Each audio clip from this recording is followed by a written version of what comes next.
visions of you. I make believe we're running away to a world of fantasy. Pretty images of you are reflected on the clouds in the sky. You appear as an angel from heaven, bringing love and ecstasy.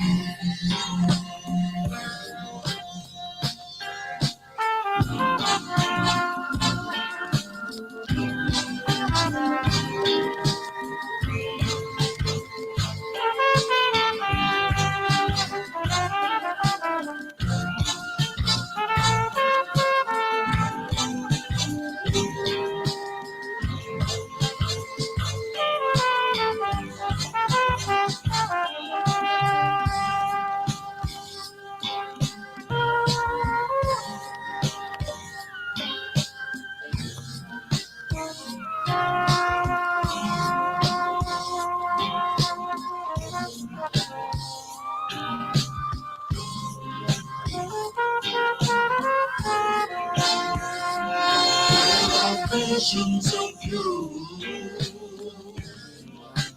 dancing on my ceiling above. Visions of you, the great symphony. When the dream is over, I wish that it could come to life, so I could take you in my arms to hug and kiss you.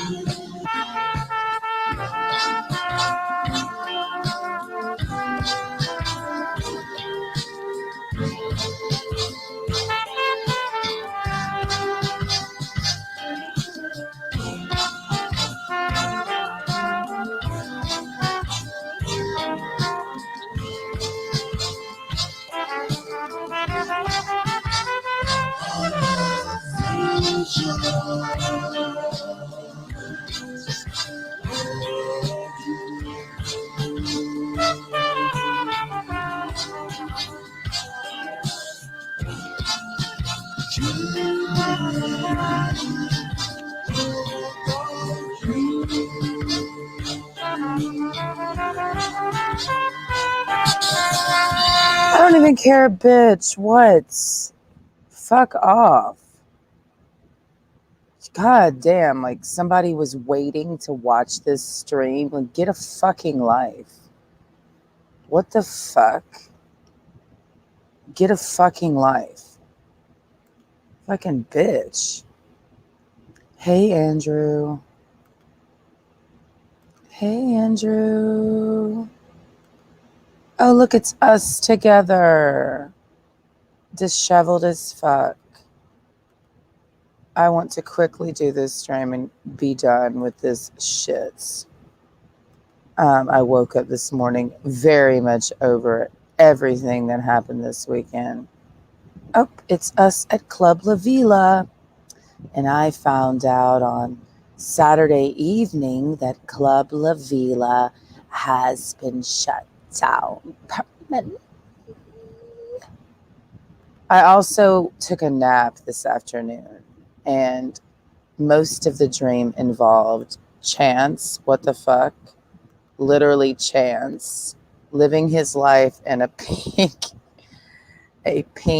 inner tube. And he was asking me to go in the inner tube. He wore it around his head. And I could only talk to him when he was in the pink inner tube. And he was asking me to go on a date with him. And then it evolved. It's this whole thing. It was me and him at this pool and all this shit. And then at some point he messages me saying he was going to bed with this married couple and sending me messages like, you too can join.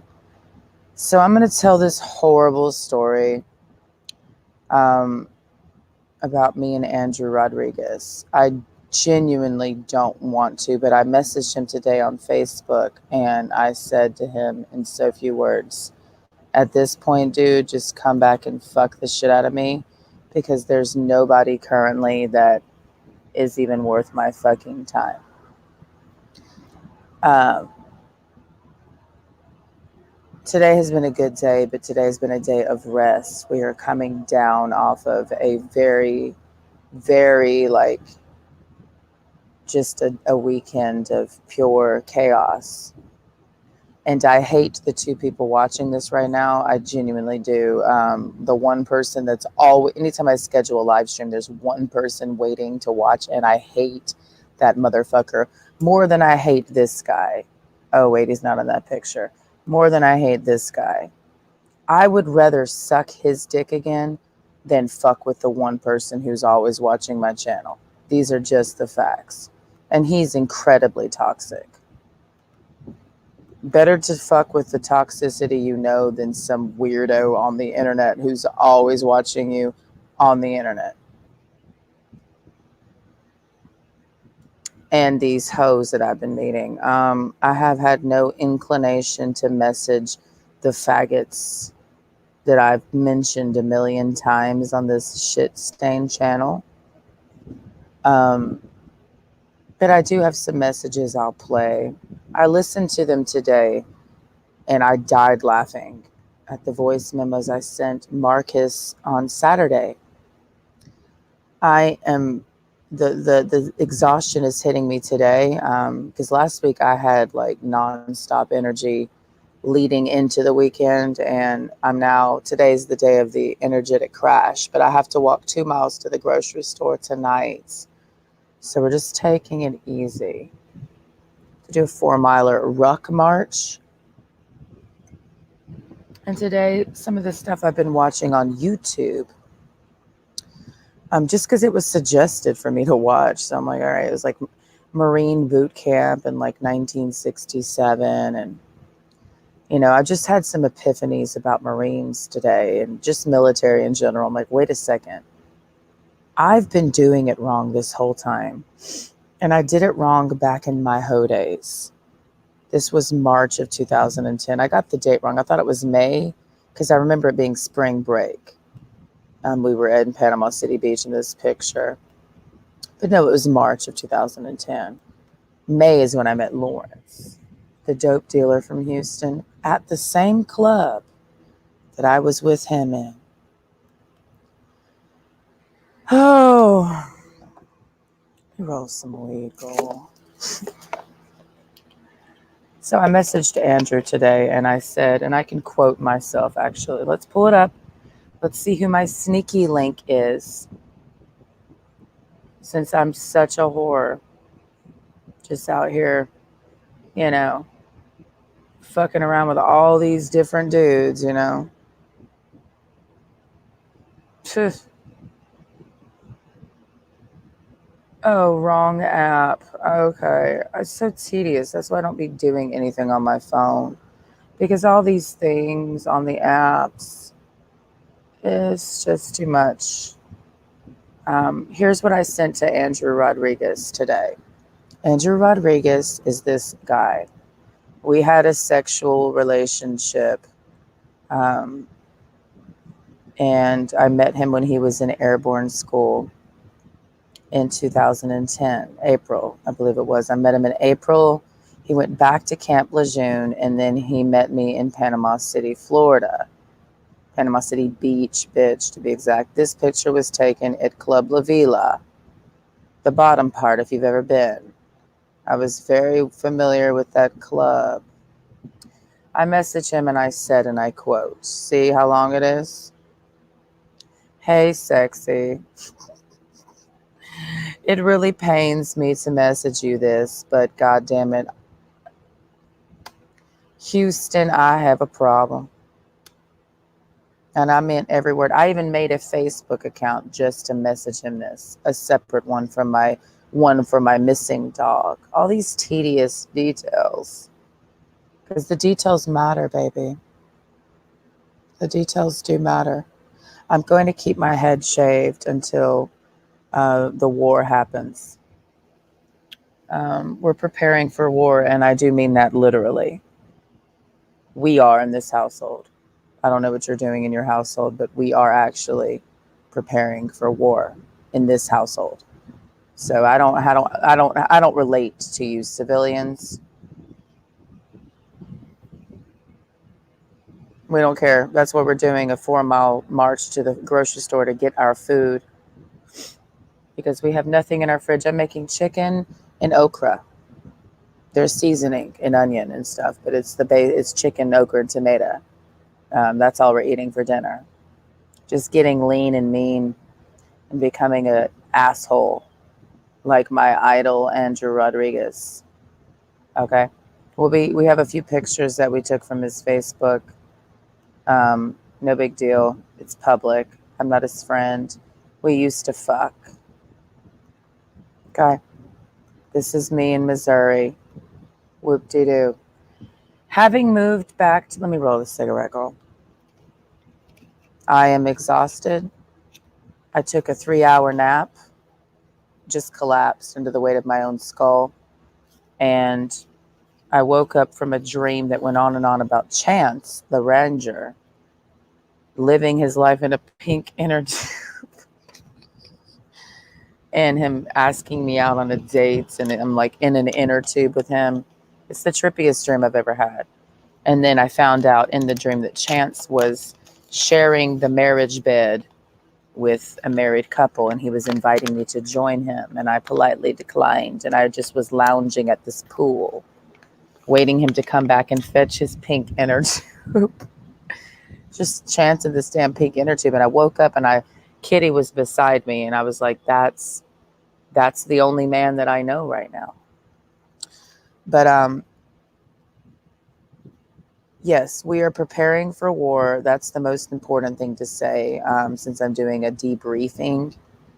The only thing I've had today to eat is cottage cheese and a banana. Mostly I haven't been eating anything for weeks. So I'm just losing weight, girl. I don't have cancer. We're just becoming this again. And I was fatter there in 2015. Can you imagine that I was 23 in this picture? Look how fat I was. And that was 2010. I am more lean and in better shape now than I was in like 20 something hoe ass age. The people pictured here are as follows. The dude with the red shirt on his head is Andrew motherfucking Rodriguez, the one and only. To his right is one of his Marine buddies from Camp Lejeune, the African-American female who's actually not African-American. She's Caribbean. I believe she's Bahamian. Her name is Danielle Day. And then there's me.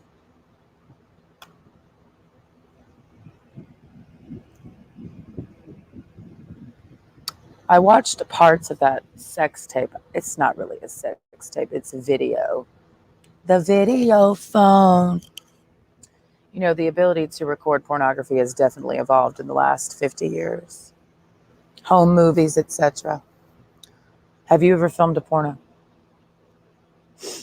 What is a porno? Define a porno. I mean, this doesn't mean it goes on for hours, you know. It could be 2 minutes long, a 2-second clip.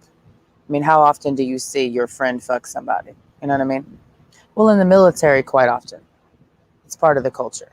I learned that at some point while I was partying with all the boys.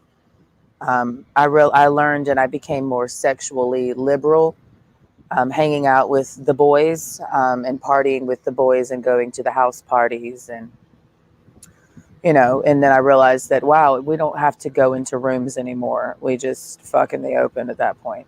And it's just part of the culture. I am in military culture. I've technically had a military state of mind most of my adult life, but it's just been dormant and I've been trying to get it out of me.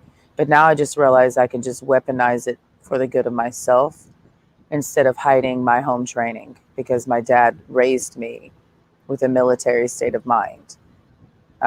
Every Saturday morning was like boot camp. So I've just been slacking.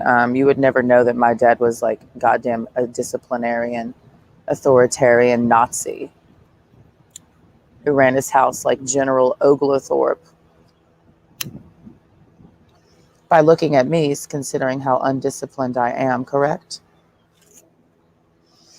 Oh, I've had my back blown out so many times in my life by my father's belt. So I just wanted to say that. This is not a sad story because this person taught me the art of having literally no feelings, and you just don't have feelings and you just become dead inside and you just ride the wave of life and it doesn't matter. That's what he taught me in 2010. So I tried to buck against that system for years. And upon moving here, I think my mic was out this whole time. Upon moving here, oh well, upon moving here, you realize that it doesn't matter. And I dead ass mean that. Like, I don't have any tears to cry. It doesn't matter anymore. And I've now have it, for some reason today it's clicked. After watching a few like actual footage of Paris Island in 1967, 68 of Marine basic training, I'm like, wait a second. Why am I acting and why am I treating these dudes like they have fucking feelings? And that's just the first question. The second question is, when I do go off on them, why do they act scared, as if that's the scariest thing they've ever experienced? Why are these dudes able to go through all this training, get screamed at, hell, hell, hell in the military, but they're terrified of women? You know what I mean? Like, I would think that I would be the least scary thing to you when you've been shot at. But then you find out that my vagina is the scariest thing they've ever experienced. They would rather go get shot at by 3,000 Russian troops than to deal with my pussy and my mouth. And once you understand that, then you can have fun with these motherfuckers. For real. You can't look at them as people the way I've been doing it. Meeting these soldiers and treating them like human beings. You cannot do that. You cannot treat them like human beings because they are not human beings. They are machines. They were created to kill, and that's what they do. And they live in that mentality of the killer 24/7, and it never gets turned off, dude. And then you meet them when they're not in uniform and they just appear regular, but they're not regular people, right? They've done things that we are not allowed to do, aka shoot people and make them go away permanently. All right, so let's quit with the bullshit. Like, he's just a regular guy, him being an example. He's not a regular guy. None of these military dudes are regular guys. So when you enter into a relationship with these guys, you have to understand you're not dealing with a human being. You're dealing with a finely tuned killing machine who has no interest in emotions. So how can you have a relationship with somebody who doesn't have access to his emotions? You don't. So what are you to them? What are you to a military dude? And this applies for all of the branches. I don't care what branch you're in. Any branch of the military, it applies. These dudes have no feelings. So how do you have a relationship with somebody who has no access to his emotions? You don't. So why are they approaching women, and what do they want from women? I will show you with one simple fucking picture. Let me find it. This is what they want from women. Okay? This is a woman to somebody in the military, right? Right? She's everything you want in a woman, plus a little something extra. That's right. This horny gender bender can't wait to get alone and allow you and his surprises. Why choose between the sexes when you can have sluts with nuts? Apparently, this is something that somebody sent him as a care package when he was serving our great country overseas. And that's fine. I mean, what do you expect? I mean, why would he not want a blow-up doll with nuts? I get it. He is a Marine after all. And that is why I say this is what you are to somebody in the military.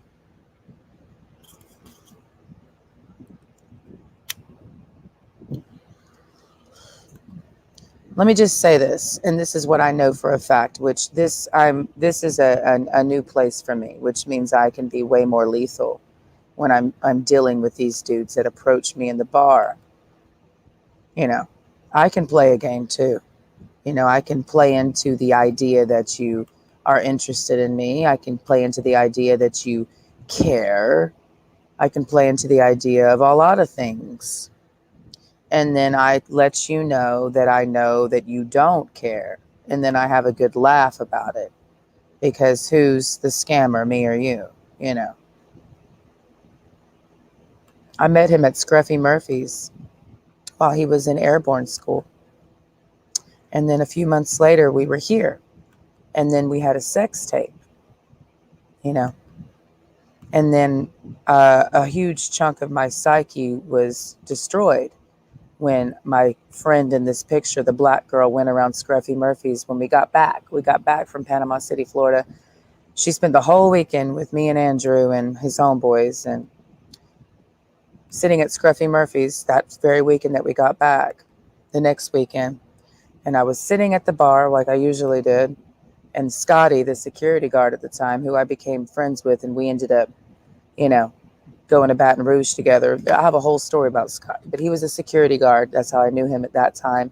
He came up to me and said, "There's this female walking around showing people a sex tape of you on her phone." And I said, "What?"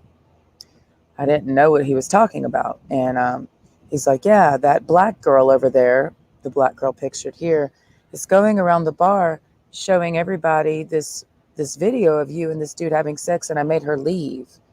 And I said, "What?" And we never spoke again, me and her. She had no,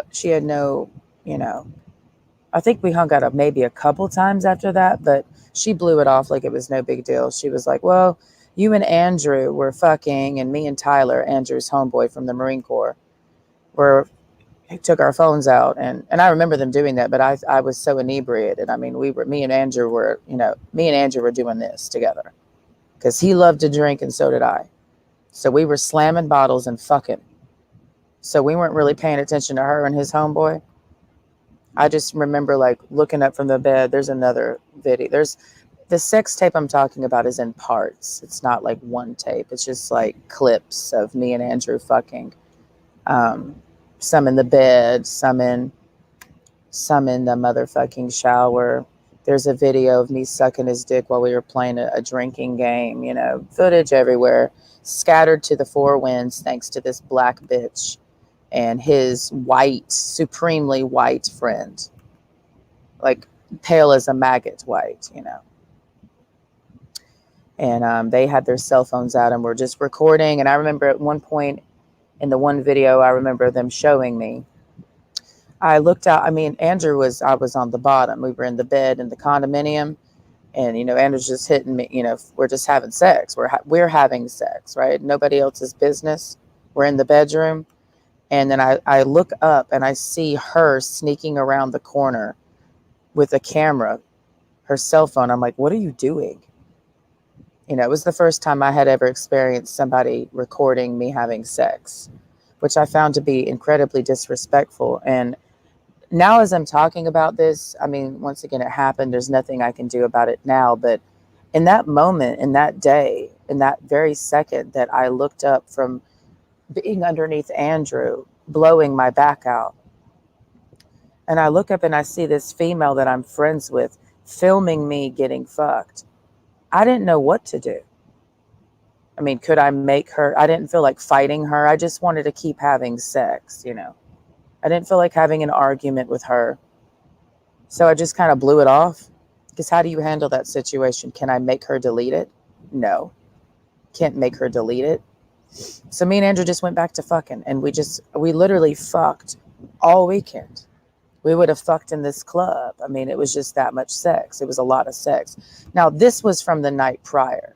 See, he got down there one night before I did. Right? This is in the condo we were in. We got down there the next day, and we were friends on Facebook, me and him, before I, met up with him in PCB. So I saw him post this photo, and I was like, looks like he had some company before I got down there. And of course he did. He probably blew their backs out too. Then he blew my back out. And he probably blew her back out. You know what I mean? He's probably just been blowing everybody's back out because that was a fine ass motherfucker. Dead ass. Let's check him out. Let's see the physique. We talked a lot on the phone before we fucked because, like I said, I met him when he was in airborne school. And this is how it went down. I was at Scruffy Murphy's, and I think he walked up to me. I'm pretty sure he walked up to me. And I was like, God damn, that motherfucker's fine, He wasn't wearing that. He was wearing something more like, let's see, I'll find something. He was dressed kind of like this. That's what I would consider to be the Marine way of dressing when they go out. Like, there's a certain style of how, like, branches dress when they're, like, in their civilian clothes. They all end up looking kind of like dressing the same. And this is what I would refer to as, like, Rangers. I've noticed all the Army Rangers here. They either dress really emo or they're dressed like cowboys. They have, like, the country fit.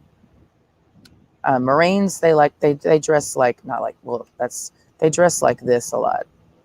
I don't know what you would call that style. It's kind of like a D-boy swag. You know what I mean?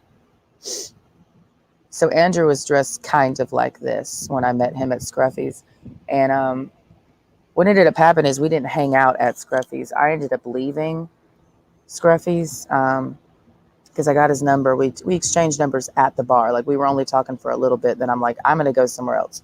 And I went across the street, went upstairs to this place called The Loft. He ended up staying at Scruffy's, and I remember I was sitting on the balcony. I don't know if it's still the same at The Loft, but back in the day, kind of like a New Orleans thing, like, the little wrought iron balconies. You look over the street, during Mardi Gras. Back in the day, we used to, have like Mardi Gras shit. They don't do it anymore. Everything's dead in this city. The good old days died in 2010. Dead ass. But I was sitting on that wrought iron balcony texting him. I remember this moment. And he was texting me from across the street. I could see into Scruffy's. And he was texting me, and I was texting him. And I'm like, I'm up here. I'm up here. Come get me. We didn't hang out at all. When I first met him. This is literally how this relationship went down. Met at Scruffy's, hung out a little bit at Scruffy's. We exchanged numbers at Scruffy's. It was still light outside, just so everyone understands, like, the context. Like, meaning I went out to drink very early. I remember it was light outside, sitting on the balcony at The Loft. He was in Scruffy's still, so I could see straight into the bar, texting his ass. All right. We were texting. We just had a phone relationship for like weeks. He ended up graduating airborne school. He went back to Camp Lejeune. I only saw him once in person, and that was when I met him at Scruffy's. The rest, we were just talking on the phone for hours, texting. He told me about his life story, born and raised in South Florida, Puerto Rican, has a sister who still lives in Puerto Rico, lived with his father. He said he was fat in school and he was bullied, which I was like, really? I didn't believe it because he was telling me about his body dysmorphia. I remember this, and I didn't know how to take it in because I'm like, this dude is so fucking fine. There's no way he could have any insecurities. But he sat there on the phone before we ever fucked. This is just conversations we were having after we met on the phone. And he used to tell me, he's like, yeah, I have insecurities. Like, this female, he was like his high school sweetheart. There was some issue there or whatever. And I guess he was still with her when he joined the Marine Corps. And so they were engaged, and then something happened. I don't remember all the details, but it was some fucked up shit. And he was like deeply in love with her. And then he's, just said, fuck it, basically. But he was just saying, like, he's still insecure. That's what he was telling me about then. I said, there is no way. And I used to tell him this. I didn't believe him because he had body dysmorphia. He was telling me, I'm like, there's no way that you are insecure looking like that. And he was like, yeah, I'm very insecure. And I'm like, I knew I was insecure. But I'm like, there's no way you're insecure, boo. This is about that's like a newer picture. This is more or less what he was looking like when I met his ass.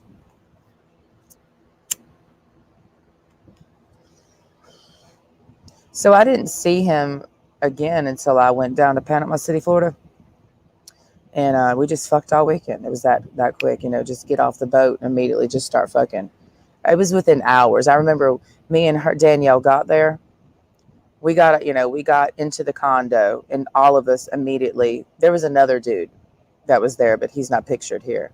So all four of us went to go get like the first thing he had me do when we got there was take a shot of sake. If you've never partied with a Marine, you've never fucking partied, bruh. I'm just saying, bruh. There's levels to this shit. I thought I had partied until I met this motherfucker, and he taught me the next level of drinking and driving. Dead ass. People will change you, little molecules. Mr. AR Molecule changed my whole way of thinking, and he shifted my reality. So the first moment you walk in, I barely put my bags down. He's like, take a shot. I'm like, all right.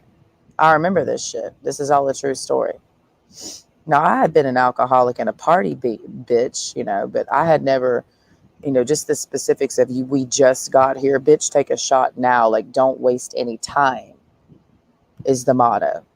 Waste no time hitting the bottle. You feel me? Waste literally no time. So I took a shot. We had just got there. Then it's like, all right, now we're going to go do jet skis. I'm like, nigga. But I just was along for the ride. So off we go into the wild blue yonder. We got on them jet skis, me and him. I was on the back. And he's like, basically, we got into way out there. Me and him took it as far out as we were allowed to go. And he turned, I kid you not, because I'm on the back of a jet ski in the Gulf of Mexico, girl. PCB, Florida, 2010. He turns around and faces me on the jet ski. And like, let's make out. And then he pulls his dick out. And now he's trying to fuck me on the jet ski. I said, how are we going to accomplish this? Baby boys. We tried, though. We tried fucking on that jet ski. And then we rode around a little bit. And then we went back to the condominium and we fucked. And then we went to the club. Club La Vila, to be exact. That's the only club you go to when you go to Panama City, Florida. Those who know. If you're going to Sharky's, girl, if you're going to Pineapple Willie's, you are not really a villain. I'm talking about super villain. All these niggas in this, Andrew remembers me. There was a lot of memories made that weekend, bruh. I'm smiling because it's fucked up.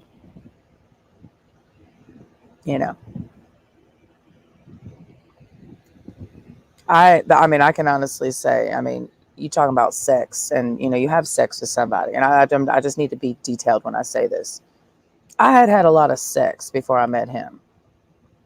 In increments with dudes. Like you meet one dude, you have a one night stand. And how long does the sex go on for? Is it like 30 minutes? Is it an hour?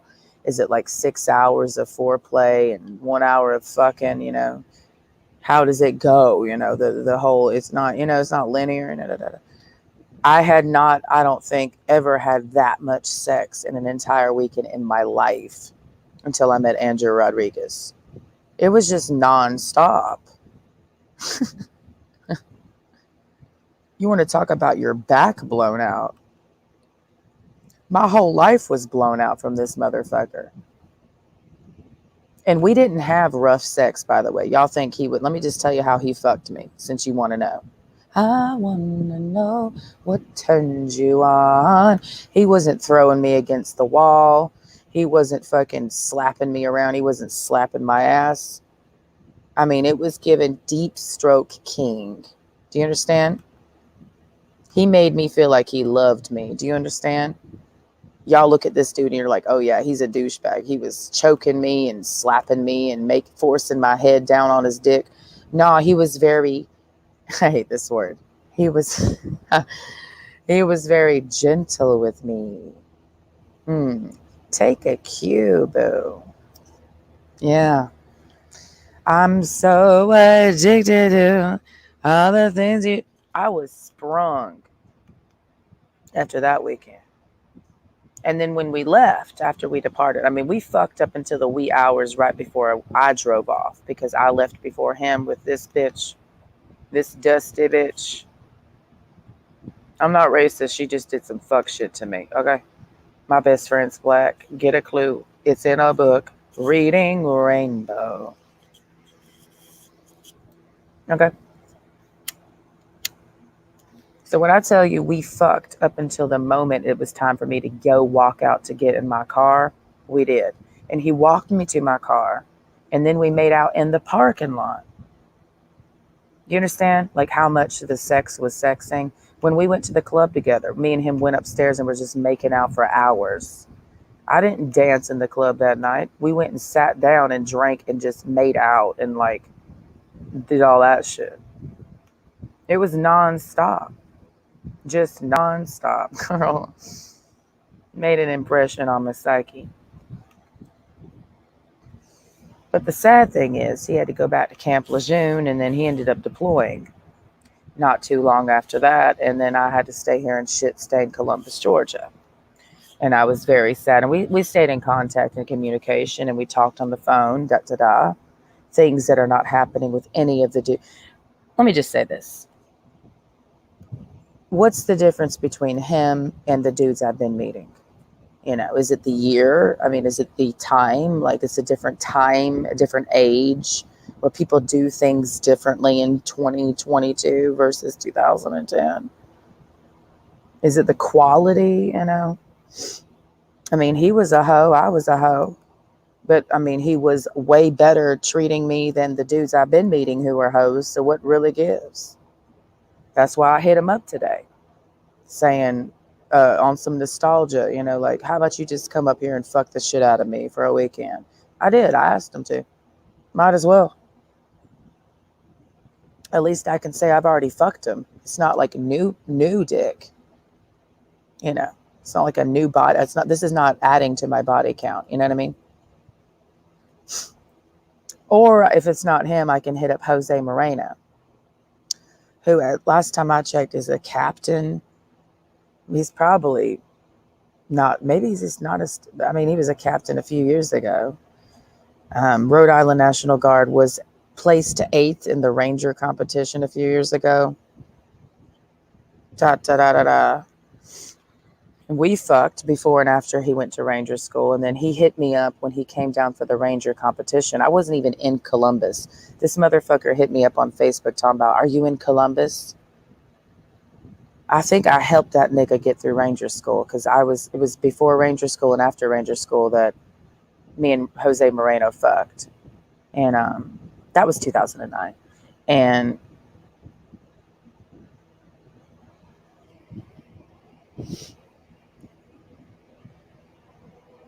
making sure it's the right year. It all bleeds together. But the point is, Jose Moreno hit me up a few years ago and was like, it was actually quite a few years ago. It was like 5, 6 years ago.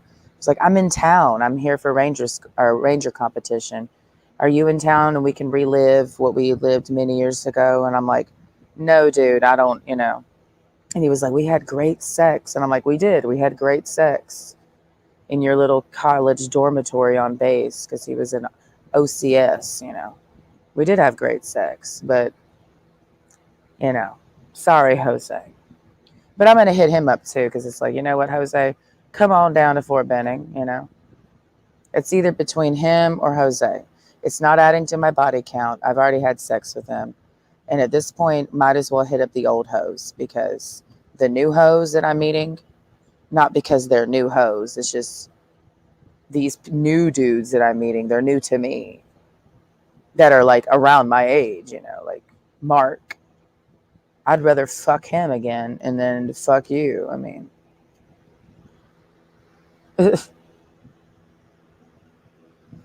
so let me read my message out loud so we all know that it's true. Because I am doing this. And let's see. Dear Andrew, hey, sexy. I really sent it. It really pains me to message you this, but Houston, I have a problem. I sent this at 12:28 p.m. Having moved back to this shithole, aka Fort Benning / Columbus, Georgia, at the kickoff of the COVID spite teen, I didn't have any interest in going out and partying. I haven't talked to him in a few years. So by the way, last time we spoke, I was living at a nudist colony in Florida, 2018, and we were talking on Facebook Messenger. Haven't talked to him since. Okay, so I'm having to tell him kind of what's up with me because he doesn't know what the fuck I've been doing. We didn't really keep in contact once I moved to Houston in 2011. I didn't keep in contact with him. But I was friends with him on Facebook for forever. And then at some point I wiped all of my Facebook contacts, that's a whole thing. I'll get to that. Honestly, I haven't partied like that. Because let me just say this. The reason I'm going to get into my relationship with Facebook and how I've utilized it is because people will keep people that they fucked 7 years ago on their Facebook. Like, it's a collection of people, like old hoes, new hoes, my wife, and my friends. I cleared all my shit out. You know what I mean? Because I'm like, I'm not going to keep these people as friends on Facebook when it's just like representing a toxic time in my life that I don't need these people in my life anymore. So I don't keep old hoes in circulation. I cut old hoes off and try to get new hoes. But now that I've been trying to get new hoes, if we're going to just talk about getting hoes, the new hoes suck. So I'm just ready to go back to the OG hoes for real. You know what I mean? Since we just hoes, right? Since we just hoes. All right. Honestly, haven't partied like that since I moved away from this shithole in the end of 2010, which he would know because obviously we partied together. Never planned on returning to Georgia. Lived in a lot of places, traveled, gained some much needed experiences. Giving him a brief overview. Don't keep it too lengthy. And then I moved in with my sister, military, in San Antonio. Then she got stationed here for training. And because we're both married, referring to my sister, single, no kids, he understands this. He's military. And don't fuck with our blood relatives. We've just tribed it up. He would understand because he's a Marine. I spent most of my free time in this shithole walking my dog Yoki of 8 years, who was the love of my life and did everything with her, on the Riverwalk. Reading, cooking, just being a boring homebody shit. Tried to keep a balance of doing that and freak shit, like getting naked at Bull Creek and going on long extended walks in the woods. He would understand that because why? He's a Marine. Wrong picture. He knows freak shit and trying to survive shitty situations. You just have to be creative. I had a mental breakdown from her being MIA. Then my dog went missing in February of 2010. I had a mental breakdown from her being MIA. Would rather know what happened to her than not, you know. Of course he would know. He is a Marine who served multiple tours of duty. You know what I mean? Back in the hardcore days. So, yeah, he would know what MIA means and how difficult it is to cope with anyone in your life that you love going MIA. Yeah. This is after I don't even know how many tours of duty he was, in. You know what I mean? Put up posters, joined search parties here. Had to ID dead white dogs everywhere. He would understand having to ID dead bodies. You know what I mean? Did that for a month. Then I collapsed under the weight of my own mind. Took a hiatus to Lake Como Family Nudist Resort for the whole month of March and stayed with an elderly man, long story short, that I know from when I lived there in 2018, when I last spoke to him. Not sexual. I helped take care of him, former Marine, because yes, the person that I might connect at Lake Como is a former Marine. So he would understand former Marines being freak bitches at nudist colonies because he's from fucking Miami, Florida. That's not anything that's shocking to him. So he would never gaslight me and say that's crazy. You know, like people do that I meet out here, like, oh my God, that's crazy. Like, he would never do me like that. Because of course he understands freak bitch life. When I came back, I joined the gym. I hadn't been to one since 2011. And then on April 15th exactly, I started going out. I did not intend on continuing to go to the bar every week, and it just evolved to that. And I started meeting guys again because I swore off the male species after my ex 6 years ago. I just went into sexual exile and enjoyed being single, aka no dates, no sex. Just leave me the fuck alone, teens. So long story short, I've met a lot of dudes at Scruffy Murphy's, the same bar I met you in years ago. Of course he fucking remembers. And of course, I've had memory flashbacks of the good old days. Quotes. All I can say is, after going out literally every weekend, Friday and Saturday since April 15th, and having only had sex with one guy in that entire time, a ranger, and having entertained two other dudes, and then this past Friday, of course, I'm summarizing, and then this past Friday, meeting a former Marine who was here for training, I'm messaging you. Why? Because I don't comprehend these new age hoes. I would honestly rather have sex with you again than fuck with any of these dudes that I'm meeting in the here and now. That's how fucking lame it is. Like I'm comparing my old hoe days with the here and now, and I don't comprehend what these dudes be on at all. The shit they say and do towards my person does not register as sane in my brain.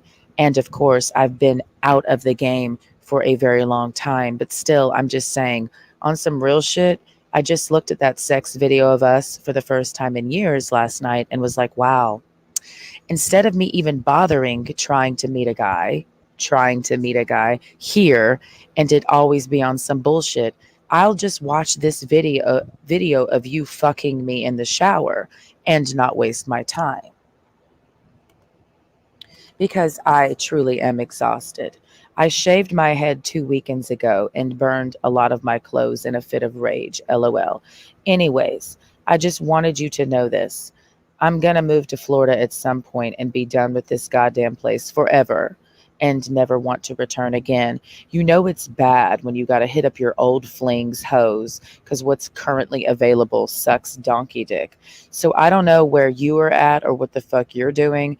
Just meeting that weirdo, I didn't say his name because he doesn't give a shit. Weirdo Friday night reminded me of you, and I'm just riding the wave because I don't give a fuck.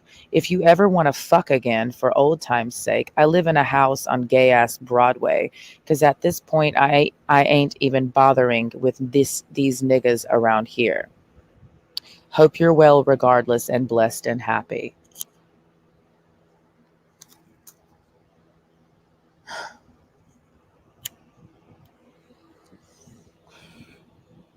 So let's put on some music and let me do an ode to Andrew Rodriguez. And these are just pictures that are on his Facebook. When I was friends with him, I saw most of these pictures a million times.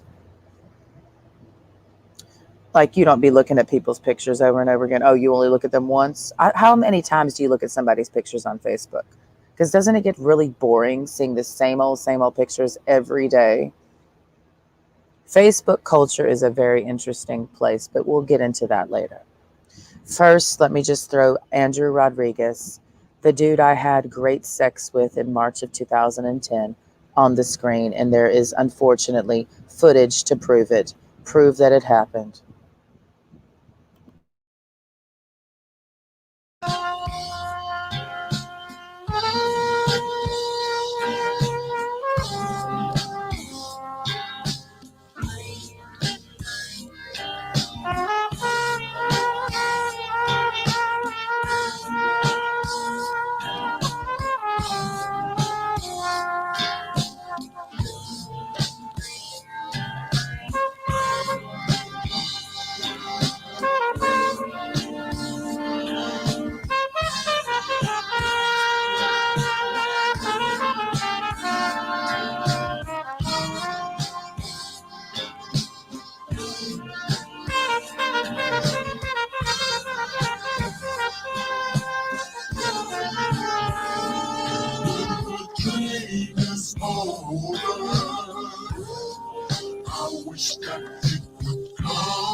And it's hitting me now, guys. It's hitting me now. I can honestly say, and I do mean this, and I mean this with all of my heart, knowing my whole life up until this point, and I just realized it. I just had an epiphany. I think I need to go to Tiffany's. This is so sad. I might have a moment of mourning and grief. Wow. I'm going to need this walk tonight. I'm going to need to actually start running and like, let's get mad for real. Like, Andrew Rodriguez is the last good dick I've ever had. Dead ass. Let me make sure I message him this. That would require me to tell in full absolute detail um, the sexual side of my life from March 2010 until this very day, to tell everybody why I'm saying Andrew Rodriguez was the last good dick I've ever had. Did I have sex with anyone after him? Yes. Did I have sexual encounters after him? Yes. But honestly, now that I'm really thinking about it, like, yeah, he was the best, last good sex I ever had. Yeah. That's why I can't really remember the other people. And it wasn't that many after him. It just kind of all fizzled out after that. Really. I met Lawrence Anthony, but me and him never had sex. We just made out a lot, and it was really lame. He was hot. I mean, he was sexually arousing me, but he was just motherfucking lame overall. That's a long story, but it is a fact, and I'm speaking my own personal facts. Nobody else can tell me this because I know whose dick has been inside of me, bitch. He's the last good dick I ever had. So let me make sure I tell him that. Also, you can hear me type this. Also, I just realized this. In this moment, as I'm sitting here meditating on my own sex life, the past 12 years, all simply because of the shitbags I've been meeting every weekend who don't really arouse me. They have a few qualities that are good, but overall, they're fucking weirdos. So because I know everything I've lived up until this very moment, I can honestly, yet sadly say, you were the last good dick I've ever had. Have I had sexual encounters since you? Yeah, but but it all fizzled to a near trickle after you, and then came to a grinding halt. So I guess you blew my back out for real. Because my own hoe days stopped after you fucked me. Anyways, thought you should know that. Peace and love and shit like that.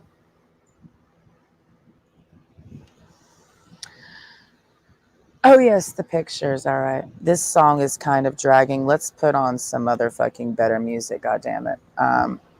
Let's see. Let's do. I know what we got to honor him. We can't do deep. We got to honor Andrew with the right music. That's not working.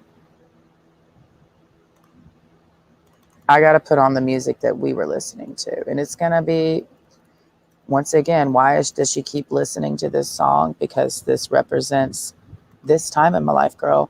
I would be in Club La Vila and I would go up to the DJ booth and they got sick of me. I'm like, can you play this song? 2010. So I've been stuck in that club, girl. Club La Vila is closed, girl, from Hurricane Michael. And I watched that motherfucker come in. I watched that footage live, and I was there in that area before Michael hit, not too long prior to Michael. So it was interesting to me to watch the place that I used to fuck around with dudes like this and get shredded, and they have not reopened it because it was cost too much money. Look up Club La Vila, do some research. It's honestly iconic. If you haven't been to Club La Vila at least once in your 20s, you haven't lived truly a true American experience. There's nothing like Club La Vila during spring break. And you can say, oh, California knows how to party. No, y'all don't. Y'all know how to do drugs and fry your brains out and become crackheads on the side of the mountain, and then you form cults and you kill people. That's what you do in California. There's ways to party, and it's a deep thing. There's an art to partying. There is like, you have to learn how to party. You don't just know how to party. We know how to party. No, you bitches honestly don't know how to party. Nobody around here knows how to party. I have not seen anyone it's an art. It's like having sex. There's a foreplay time in the partying, you know, because partying and sexual energy go hand in hand. You have to know the right chemistry, you know what I mean? How to pace yourself during the evening. And it is not cool at all when you don't know how to party if you're falling over drunk after 2 hours of drinking. You will never catch me in the club falling over. I have never in my entire life fallen over in the club. And I'm talking about I've drank and I know how to pace myself and be better more than back then.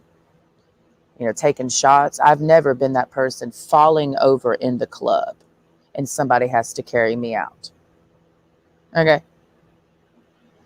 I'm somebody who can start drinking at 2 p.m. and make it till 5 a.m. and have sex.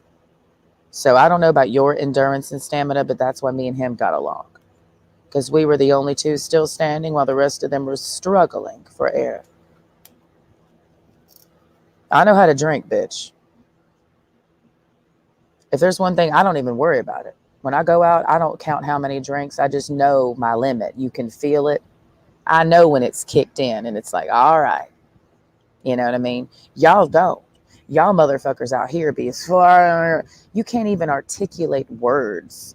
I'm able to articulate words, the English language, distinctively the entire evening. I'm meeting dudes who apparently, allegedly, are professional drinkers because that's all they do. They can't even speak. Like, dude, get some help. If you can't articulate yourself and hold your liquor, you don't need to be going out, nigga. Go home, get a pillow, and get in bed, bitch. The fact that you need to be babysat by your homeboys all evening is sad. And that's what I watched Marcus doing with his group of dudes on Friday night, playing daddy to dudes how old? Why is a 32-year-old male having to babysit grown-ass men because you can't handle your fucking liquor? That is sad. That is sad, bitch. I walk to the bar by myself, nigga. I sit at the bar and drink by myself because I'm a real bitch. You need 30 niggas to go out with you because you a baby, bitch. You are a baby. I watch these military dudes. They're fucking babies. They sit there holding on to each other all night because they don't know how to do anything on their own. They're bitches and they're babies. And I'm not the only one saying it because I talk to the old heads. Okay. I got one of the old heads numbers on Saturday night. He's 43. No, he's almost 50. Excuse me. Seen a million tours of duty, combat, everything. He calls all these dudes, not these dudes. He wouldn't call these dudes bitches. It's the dudes that are in now that are like in their 20s and early 30s who are just joining, like the dudes that I've been fucking with. Calls them all bitches, pussies, talking about they need to have a counselor out there when they do shooting exercises because people get scared. I mean, I do not have, who the fuck is joining the military and then has to have a guidance counselor when you shoot a gun? Then why did you fucking join? Would you think this was a dance party, bitch? What do you think this is, a dance party? That's why I know something's wrong with these dudes that I'm meeting, because they're so quick to tell me, like Johnny, he's 30. He joined 2 years ago. This dude is around my age. He joined really young. He joined probably around the same time Marcus joined. We're probably overseas at the same time type shit. Johnny, I mean, has he seen any combat? No. Has Chance seen combat? Flitting around the damn bar like a goddamn motherfucking ballerina on his tiptoes, cheerleading for a band playing music he's heard a million times. Dun, dun, dun, dun, dun. Chance didn't show up this week. And I'm like, why? I sent him a text message Friday before I went out Friday. I'm like, I hope to see you tonight to do some cheerleading routines with your bitches so I could sit there and laugh with some people. And I did. I told him I'm going to meet up with some people and we going to sit there and wait and see you dance, bitch. And I met up with that dude, Marcus, and we went to the bar and I was looking for Chance. I'm like, oh, is he here? I'm ready to see some ready. Okay.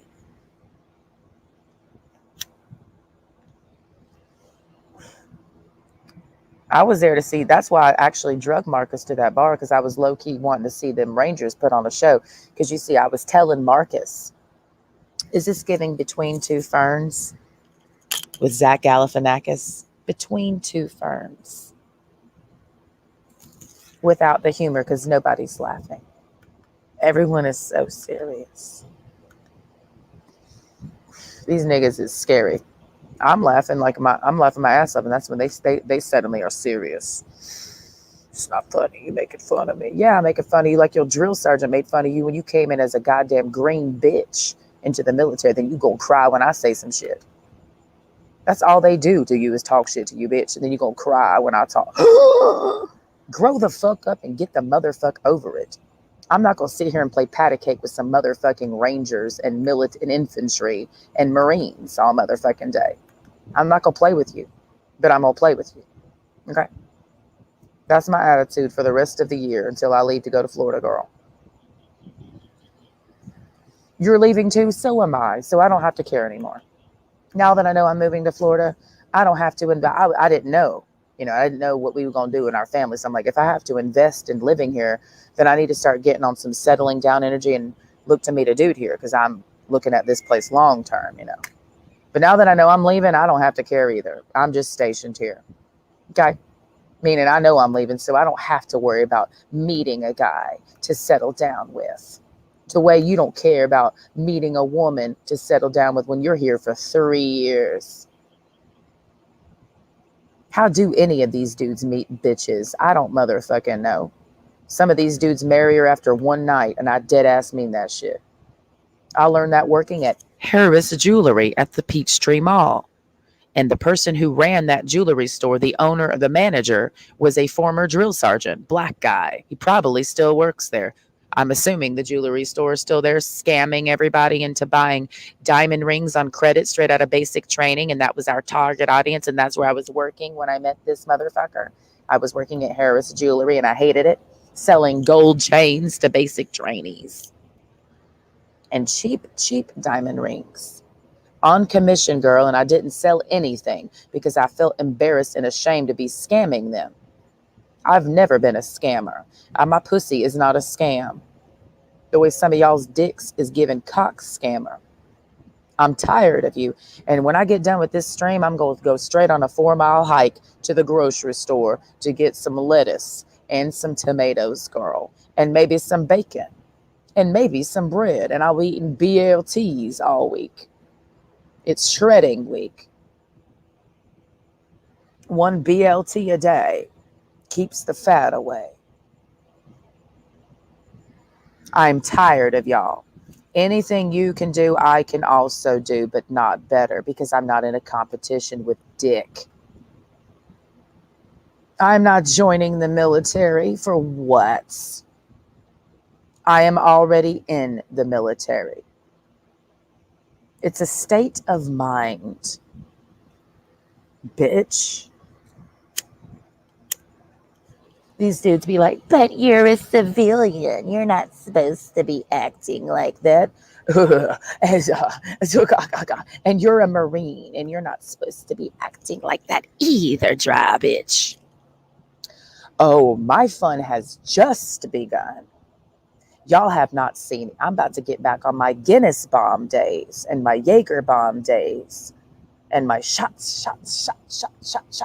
I'm about to be fucking with y'all for real. The way you've been fucking with me. It is war. I've been going out peaceful puss vibes. Now I'm going out with a Beretta in my brain. We don't like Berettas, and I don't like AKs. Whatever that is. I don't know. I'm not a gunsmith, but I know how to shoot a bow and arrow into your nutsack. That's what I do know how to do. That's what I know how to do. I may not know how to do all that and all that and all that and all them things and I'm a sniper. I don't give a fuck about that. You do that. And I'll get this bow and arrow and we'll see who the quickest is, you know. I can make a bow and arrow, you know. When we run out of bullets, you know, I can still make a weapon, you know.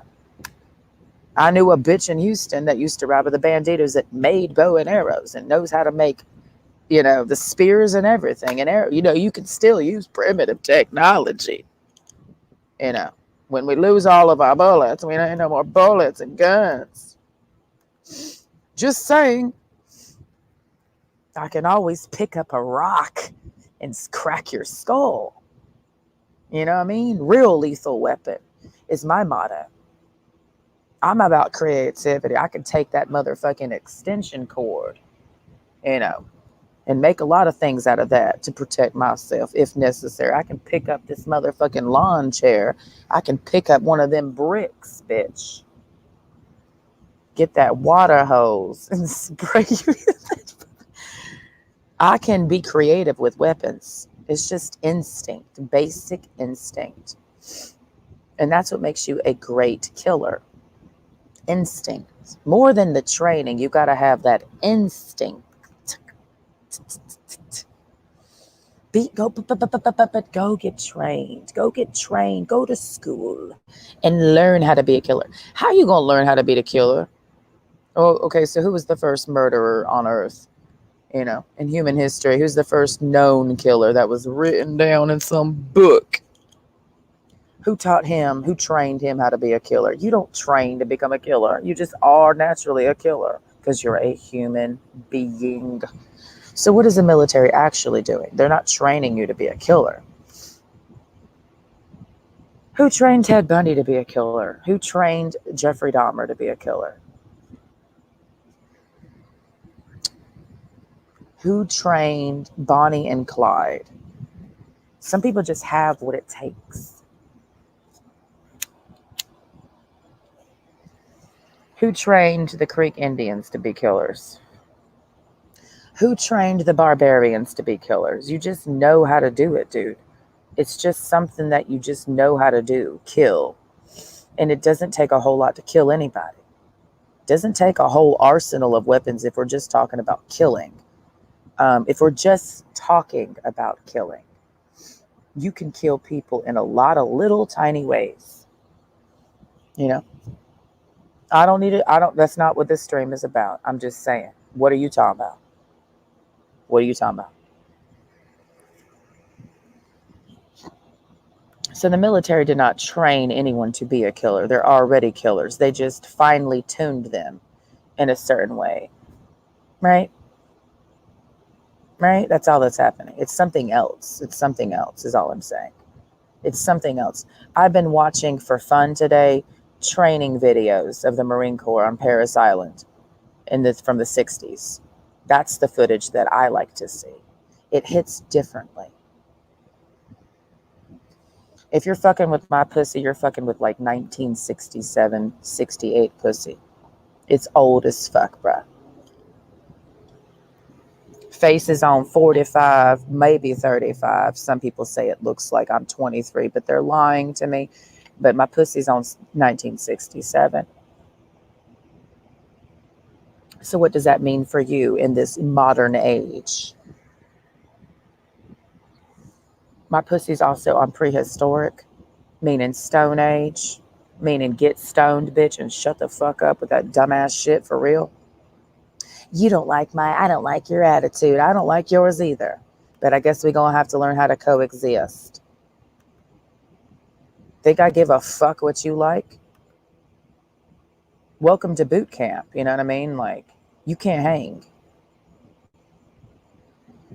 You can't hang. Ain't nobody here trying to be a bitch. Meaning a scary little bitch about anything. We're talking about holistically not being afraid. You know what I mean? You know what boot camp is in the military? We do boot camp over here, but in a different way. You know? Like, we're not going to be a pussified, scary bitch boot camp. And I think some of y'all need to go to that. How to treat somebody with respect boot camp. How not to lie boot camp, how to be honest boot camp. You can't go to that boot camp. You too much of a pussy. And that's why I'm sick of these niggas. That's why if I see any of these niggas out in public this weekend, don't even look at me, nigga. Do not even look at me, is my energy today. Because, yeah, I'm going to go out this weekend. No shit, everybody knows that. When I said to my friend, my homeboy, he's just my homeboy. So if you see me with this old bald dude at the bar, that is not my boyfriend. He's like my grandpa, and I told him that this weekend. He comes out to hang out with me, and I hang out with him. But I ain't cock blocking him. I'm trying to find him a good woman. I mean, goddamn it. Long story short, all right? Just because you see me hanging out with somebody in public does not mean I'm fucking them. I can promise you I'm not. I'll tell you who I'm fucking. Nobody, girl. And nobody's going to cock block me, because if I want to talk to a nigga and there's somebody who's over here lingering and I'm like, I want to talk to somebody, I'll go up to them and say something, which is what I did Friday night, talking to Mark. Not a big deal. All this waiting around shit. Who's going to make the first move? Whoever wants to, bitch. Who gives a fuck? Gender equality. That does not mean I need to run as many miles as you, dumbass bitch. I'm not a feminist.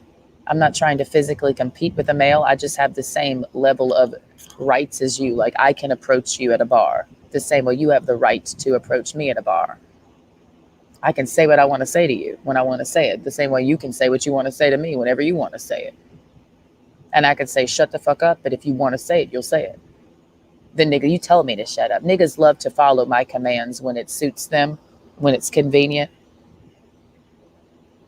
There's a micro example of that with Mark, where he cited something I said I was going to do. Let me pull up that text message. I haven't really been thinking about Mark today. I woke up this morning and I was like, I had great sleep. And I woke up and then I was like, oh yeah, that motherfucker. Wow. Oh well, I didn't really care anymore. Some people just burn through you quickly. It's like a quick virus, and then some viruses linger longer. You know what I mean? Like for a long time. 12 years later, you still got the virus, But some people, they go through your system quicker. And you have to treat everybody that you meet, including me, like a viral load. You're getting infected. I'm infecting your energy. Once again, let's look up the word infected, because for some reason there's a negative connotation to that word. Infected, it's an adjective meaning of a person or the chicken. Oh my God, I just remembered. Hold on. Multitasking. Let me make sure it's not burning. I have it on low. Oh, forgot about the chicken, girl. Should not be burned down. I needed it to cook down. So we don't want watery chicken. Okay, good. Okay, good. Thank you. Yeah, I mean, whatever. I don't know how many pieces is in there, girl.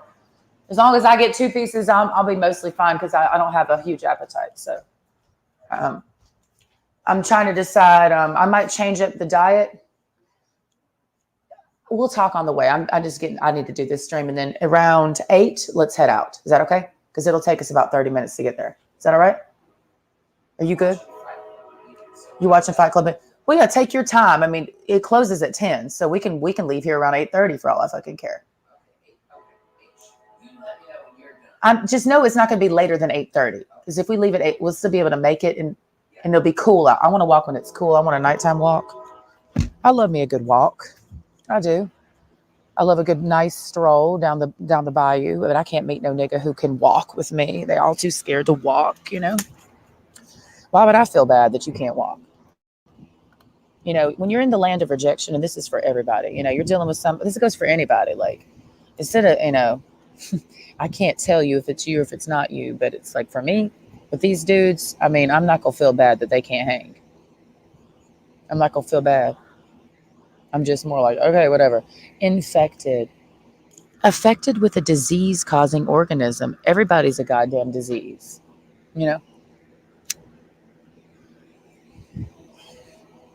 That's how I look at it. I look at every single human being that is an adult as a disease that I'm going to take dosages of when I come into contact with them and ingest them as a human, as ingest, you know, we're dealing with each other, right? You're affecting me, I'm affecting you. I just refer to that now as infecting, you know. That's all that's happening. I need to pee. So what I'm going to do is put on some music and then I'm going to come back out here. I'm going to roll me a spliff and then I'm going to continue talking until it's time for me to go on my 4-mile walk to the grocery store to get a few things because we're not keeping a stocked fridge right now on purpose.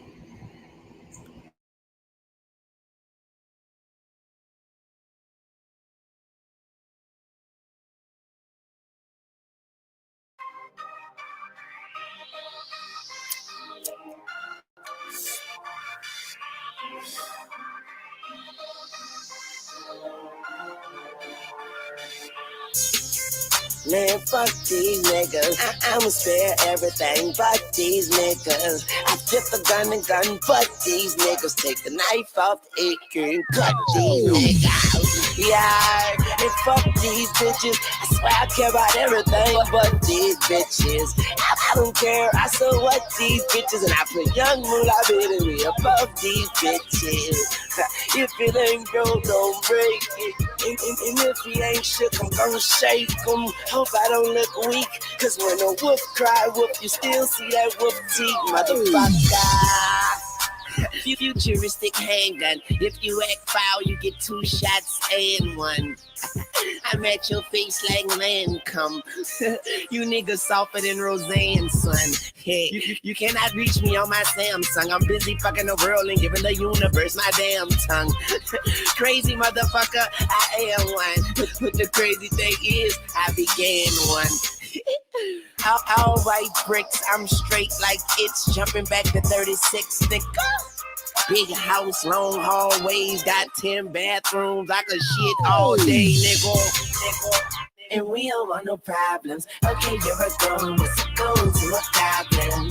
Yeah, it came on the beat. I fuck around and leave a nigga brains on the street. Ooh. Now pop that pussy. I bring it to my bedroom and pop that pussy. And we be steady mobbing. Oh, Kimasabi, big ballin' is my hobby. What the fuck is up? It's Gucci Man the G. It's Titty Boy, no PD Boy, bitch, Scar City, the city boy. So I see, so no Nike, but just Gucci Louis Prada. Excuse me, Gucci Man keep shitting on me. Why that boy keep buying shit? He's still on the cock and hammers, bandanas on car antennas. No, we do not talk to strangers, just cut off these niggas' fingers. Gucci's something dangerous, cocaine, codeine, and major love. This AK-47, I hit your airwell from the ankle up. This ain't sizes me alone, clip long as a Pringles can. 4-5 Desert Eagle on me, you think I'm an Eagles fan. Tony Brash, the sniper rifle, make it never breathe again. Fuck that nigga, kill that nigga, bring him back here, never again. Gucci. Yeah, the money is the motive. Fuck with the money, it get ugly as coyote. Okay, I'm reloaded. Better pull it if you told it. I buy a pound, break it down, and put it in a stogie. Swagger so bright, I don't even need light. I'm with a model broad, she don't even need rice. But would you believe it, she dykes. And she asked me for a picture, so I gave her 3 strikes. Yeah. I'm the man around this motherfucker. I'm so hot you probably catch a tan around this motherfucker. This rap game, I got my hand around this motherfucker. Yeah, I said dang, but I ain't playing around this motherfucker. Yeah, I'm the best to ever do it, bitch. And you the best at never doing shit. If you the shit, then I'm sewer rich. Try me and I have you people reading eulogies. I swear you can't fuck for me, but I can fuck your girl and make her nut for me, then slap for me, then kill for me, then steal for me, and of course it'll be your cash, and I'll murder that bitch and send her body back to your ass. And we don't want no problems. Okay, you're a girl, what's a gun to a goblin? Yeah, it came on the beat. I fuck around and leave a nigga brains on the street. Ooh. Now pop that pussy. I bring it to my bedroom and pop that pussy. And we be steady mobbing. Oh, Kimasabi, big ballin' is my hobby. Man, suck my clip, swallow my bullets, and don't you spit. I I am the hip-hop socialist. Life is a gamble and I'm all about my poker chips. Do you want a dose of this? I will make the most of this. F is for ferocious. Murder your associates. The top is so appropriate. This is just where I belong. Keep a hard dick for your girlfriend or wobble on. And we don't want no problems. Okay, you're a goon. What's a goon to a goblin? Yeah, it came on the beat. I fuck around and leave a nigga brains on the street. Ooh, I pop that pussy. I bring it to my bedroom and pop that pussy. And we be setting my bed. Ooh, keep my side, baby. Falling is my hobby. And we don't want no problems. Okay, you're a goon. What's a goon to a goblin? Yeah, it came on the beat. I fuck around and leave a nigga brains on the street. Ooh, I pop that pussy. I bring it to my bedroom and pop that pussy. And we be setting my bed. Ooh, keep my side, baby. Falling is my hobby.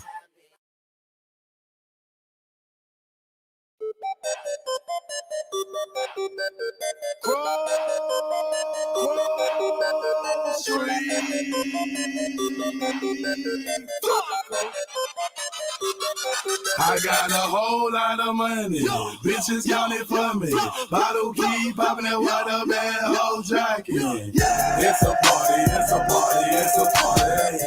It's a party, it's a party, it's a party. My partner on the bill, my other partner drum. Roll up the line, I'm trying to get fucked up. It's a party, it's a party, it's a party. It's a party, it's a party, it's a party. I stepped in the club, rolling up that loud shit. My weed keep your security said be quiet. My presence start a riot. The girls get excited. Hold on, wanna try it? I'm like, when I try it, my sweat they wanna buy it. My juice they wanna try it. Club going stupid. When I that dude, Jury got a chew. Jugging and she moving. Grove Street Billy, nigga who you killing? Bro, 2 years ago, now I'm worth $1 million. Justice to the ceiling. That's how we ballin'. You know that I'm rolling to another beat. Now I'm on the meter in the club with the heat. I got a whole lot of money. Bitches counting for me. I don't keep popping with a bad whole jacket. It's a party, it's a party, it's a party. It's a party, it's a party, it's a party. My partner on the pill, my other partner drum. Roll up the line, I'm trying to get fucked up. It's a party, it's a party, it's a party. It's a party, it's a party, it's a party. A party ain't a party till I walk in it. Lime green flag, master fitted in the linen. Gucci shades over my face and my lens kinda tinted. Cause my eyes real low and my head just starts spinning. I'm rolling like a motherfucker. I'm gonna roll out in this motherfucker. I'm a Roscoe Dash street. I'm about to show out in this motherfucker. My jury game on floss. About to snow out in this motherfucker. Hey, Flocker, get them ball. Let's pour out in this motherfucker. Hey, motherfucker, what the hell is you talking for? Run up on me in my spot. Now, there's some real options, man. Somebody better let it know. I suggest that you let it go. This is Grove Street. Party fakers hit the exit door. Got it. Bitches counting for me. I don't keep popping with a bad whole jacket. It's a party, it's a party, it's a party. It's a party, it's a party, it's a party. My partner on the bill, my other partner drum. Roll up the line, I'm trying to get fucked up. It's a party, it's a party, it's a party. It's a party, it's a party, it's a party. Rolling out the lean, you can do the lean.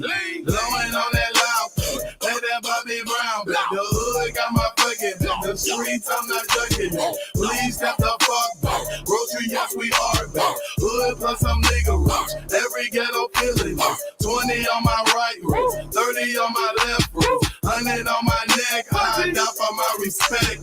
20 fucking 10, I'ma blow the whole check. In the club flex, that's a party flex. You know how we ball. All I know is ball. Every dollar in my pocket, I'ma spend it all. When a nigga die, they gon' say, shout it right. Got a whole lot of money. Bitches counting for me. Bottle keep popping with a bad whole jacket. It's a party, it's a party, it's a party.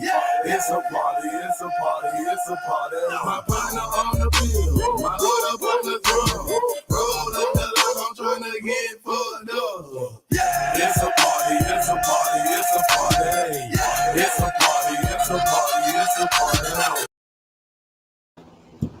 I'm gonna hit this. I'm gonna say some other shit, and I'm gonna be going here soon. But there's some more shit I want to say, and I'm gonna get throwed the fuck off this weekend. I'm gonna let it all hang out. Like I haven't really let it hang out for real. I'm gonna be on my old shit this weekend. Like fuck y'all. Sipping on purple stuff, rolling up stanky. Wake up in the morning, 10 o'clock, drink. Party, party, party, let's all get Like I can get on some. Come over to my house and fuck me and get the fuck out the moment you get done busting a nut. I could get on that energy. Like totally lethal, bitch. The way I've felt these niggas have treated me, I could be like, oh, sure thing. Yeah, sure thing. Come on over to my house and fuck the shit out of me. Now get the fuck out right now. I could do that. You know, considering the bullshit that I've encountered, and I haven't wanted to be that person. I've just wanted love. But at this point, it's like a part of me feels like I could be that lethal. And I've never been that lethal. I've never been like, get the fuck out, bitch, lethal. But I'm like, I could just invite a nigga over who wants to blow my back out and let him blow my back out and only use him for that. No cuddling, no kissing. I don't kiss a hoe on the mouth. So what I could do this weekend, Marcus, is invite you over to my house, right? Like, let's do a redo. Let's play this out. Let's do lethal hoe shit, because either you're going to love me or you're going to fuck me. I don't do mixy shit. I don't do mixy boy swag where you try to mix love with hate. I'm on some either you love me or you just hate me, meaning you just going to fuck me. So since you just wanted to fuck me, Marcus, let's redo Friday night. Sure thing, come over, because that's what you wanted me to do. It was too much work, right? Me, not really wanting to give into what you thought you were entitled to immediately, like me needing. So the point is, okay, I said yes, and we didn't have to wait all that time. And you came over. You don't get to kiss me. There's no kissing. I don't kiss somebody that doesn't love me. That's a very intimate thing to do with somebody, is making out with them. You don't love me. You don't get no kisses. You just a hoe. Stick your dick in and go is the vibe. Blow my back out and leave immediately. You don't get to sleep in my bed with me. You're not my man.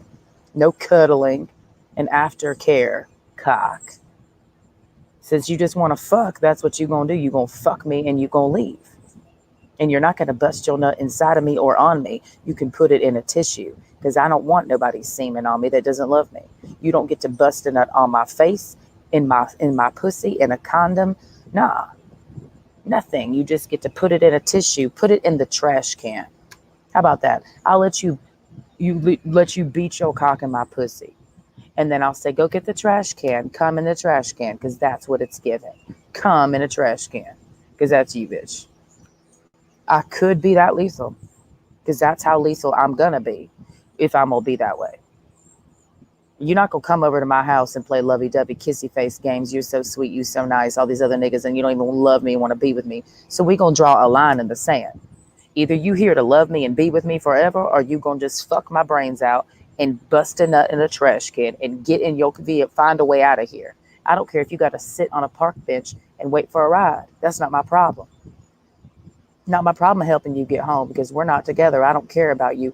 You don't care about me. I don't care about you. It's either I care or I don't. I don't do mixy shit.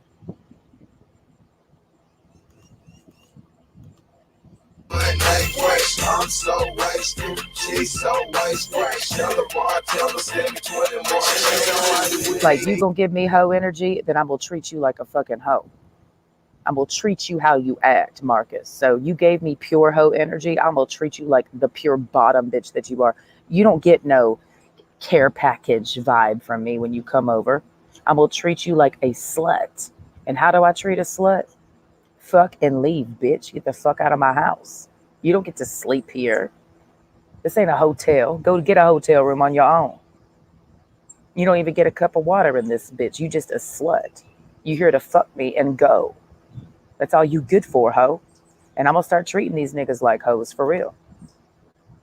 Not him. But them, all these dudes that I've been talking about that wanted to slut me out and treat me like shit. Okay, now we gonna get somewhere. Sure thing. Come over and stick your dick in me and leave. Bust your nut in the wastebasket at the door and then leave. Now. Like right now, leave, bitch. How am I gonna get home? Not my motherfucking problem. How you're gonna get home. You're a bottom bitch.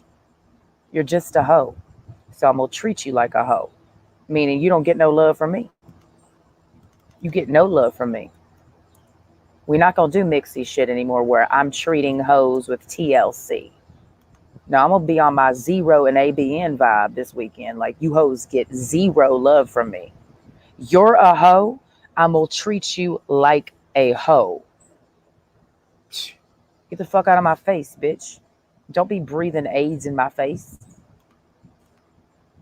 Treat you with respect. Like the fuck out of here.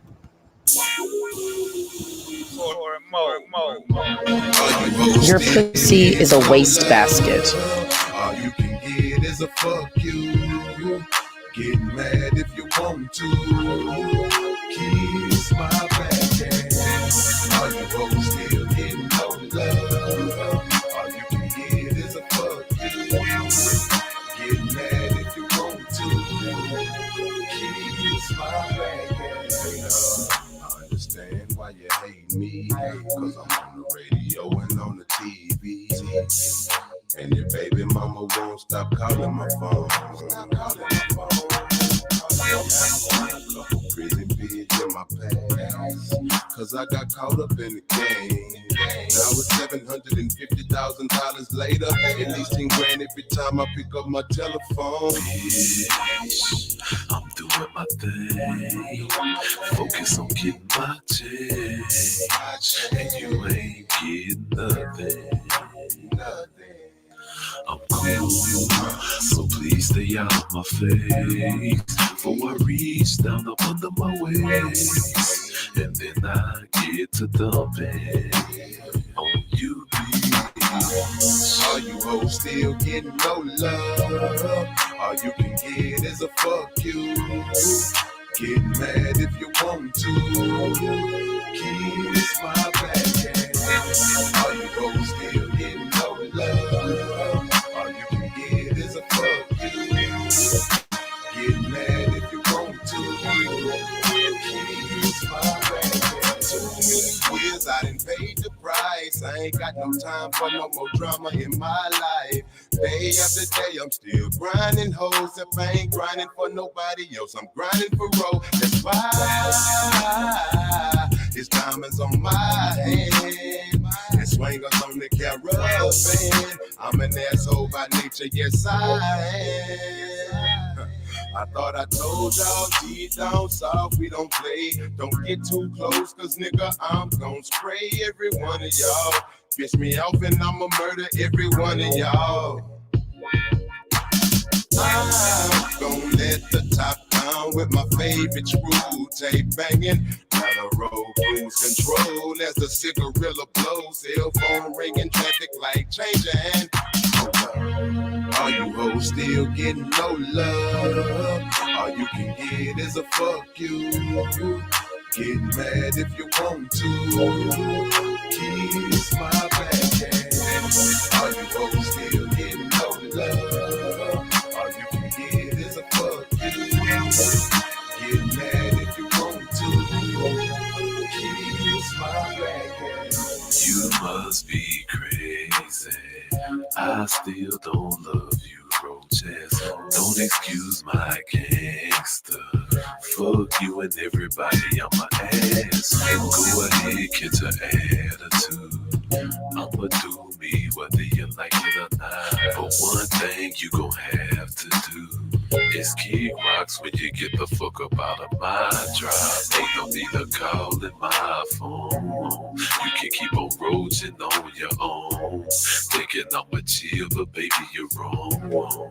Cause I don't love no bitch. These swingers made out 22 inches of chrome. I got a reputation with money too long. Disrespect me, you get more than a song. So please stay the fuck off my dick. All you hoes still getting no love. All you can get is a fuck you. Get mad if you want to. Kiss my black ass. All you hoes still getting no love. All you can get is a fuck you. Get mad if you want to.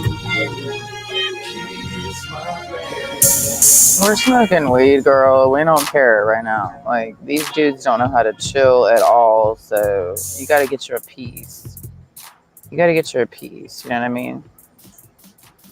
Get your piece. Because they don't know how to chill. They here to rob you and thieve your piece, girl. You gotta get your piece back, baby girl. Let's do it today. Amen.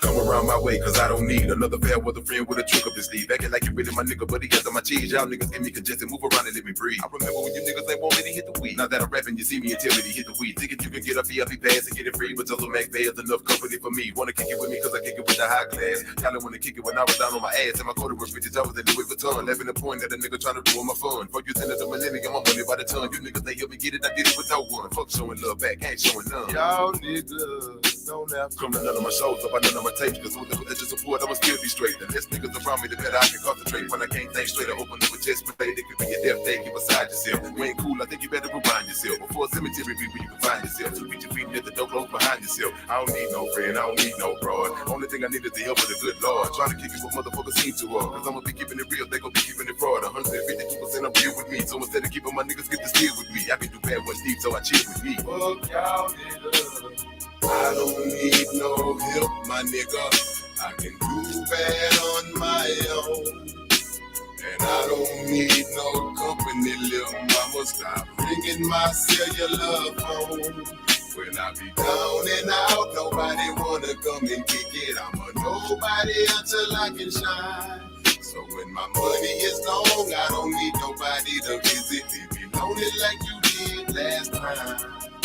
I'm an asshole, and I ain't trying to be rude, but I don't really give a damn about none of y'all. Used to hate a nigga till the way back in the day. First off, fuck each and every one of y'all. I be alone on my own, alone, pick up my chrome. These motherfuckers play like so fraud. I peep came to the T, cause of the one about it, they catch a nigga slipping on the boulevard. And on the other hand, just to make matters worse, I feel they want me hit it to the grave. And I ain't ready to leave.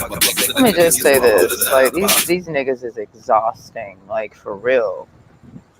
I mean, I keep my energy levels up, but then it's just like, God damn, y'all are so exhausting because it's just bullshit.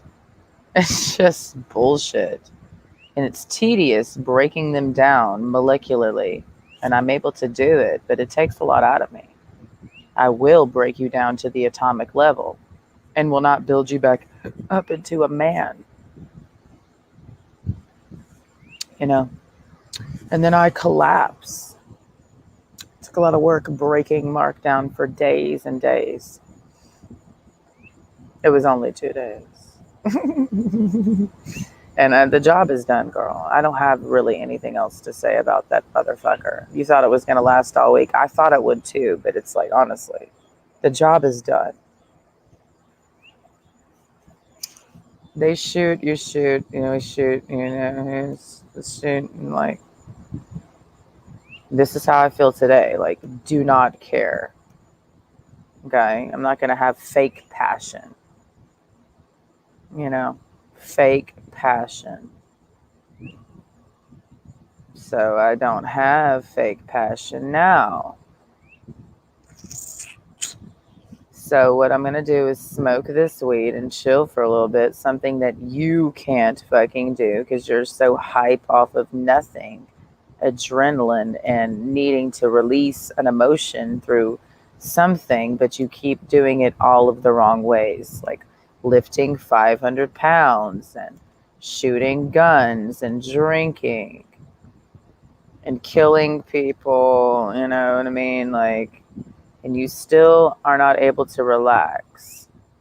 And that's why your leg was twitching when you were sitting next to me, Marcus, on Friday evening.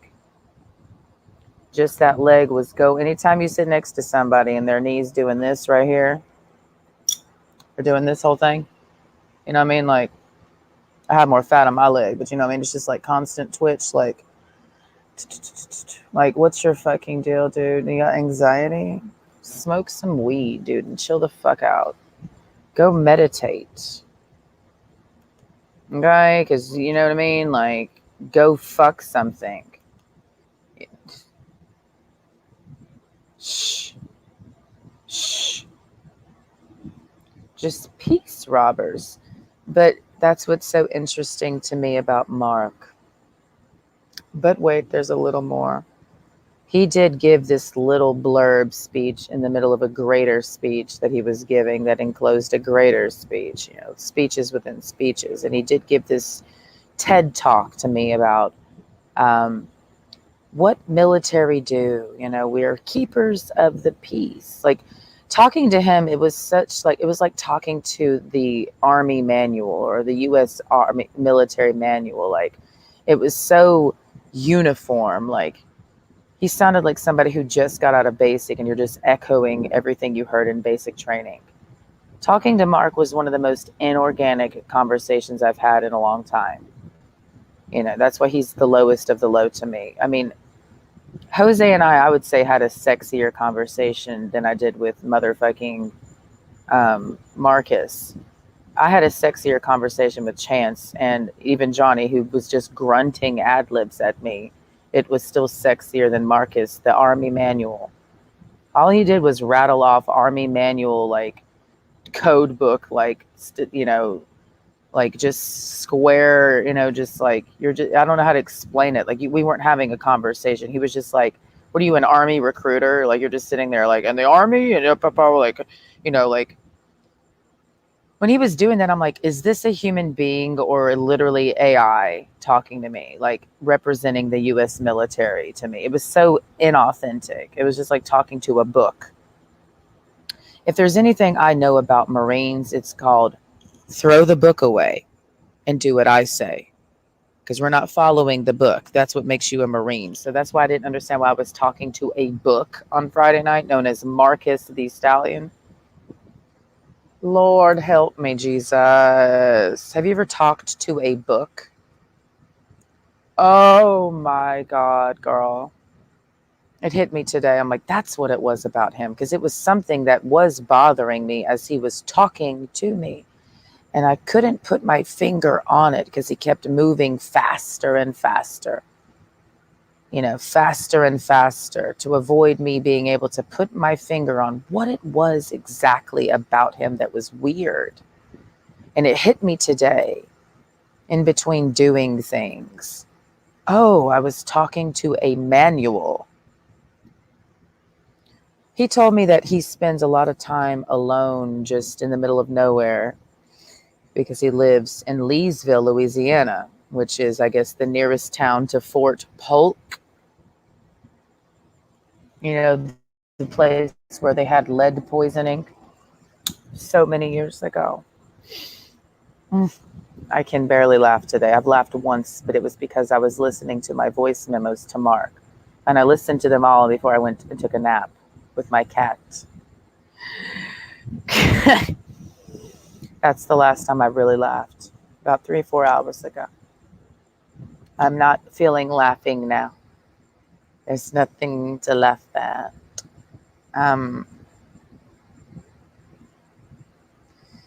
Hey, but it's just Marcus. There was not really any laughter there. He didn't make me laugh once, really. I was laughing at the realization that I was talking to him, like an outer body experience laugh, like laughing at both of us talking, like what a waste of time.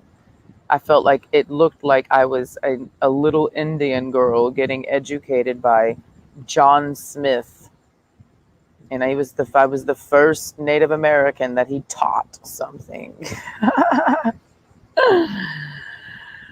Oh, have you ever, you know how unsexy it is to be 35 years old with your pussy out at a bar and you're like ready to fuck and there's this dude just sitting in front of you and you're both sitting like with your, you know, in a certain position of like sexual coming, and all they're doing is and pa pa pa and ra ca ca and la la la and the book and the book. Ain't nobody trying to hear that. And that's what most of our conversation was about. Even when we were talking about, the dealings of relationships, we had a whole segment of conversation that was totally oriented around, the happenings of females and males when they come together in this place called hell. And he was rattling off things that had nothing to do with his own experience, just general information about how men are and how women are.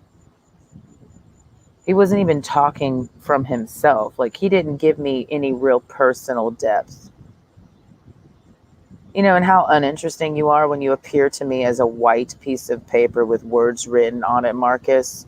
I didn't even meet Marcus. I met a book that Marcus read. You know what I mean? When you meet somebody, but you don't meet them because you're just meeting a book that they read, and that's all they're saying to you is the book that they read.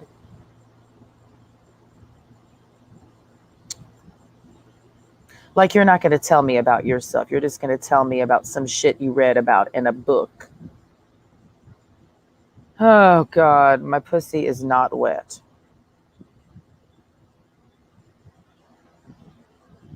Who wants to fuck their teacher? You got teacher-student fetish? Help me, Jesus Christ. I'm so grossed out. I've never had hots for any teacher that I've ever had in my life. I was never one of those people wanting to fuck my PE teacher, wanting to fuck the soccer coach. When I was a teenager, I never had any crushes on any teachers. Were you one of those lamos that wanted to fuck your teacher and not your peers?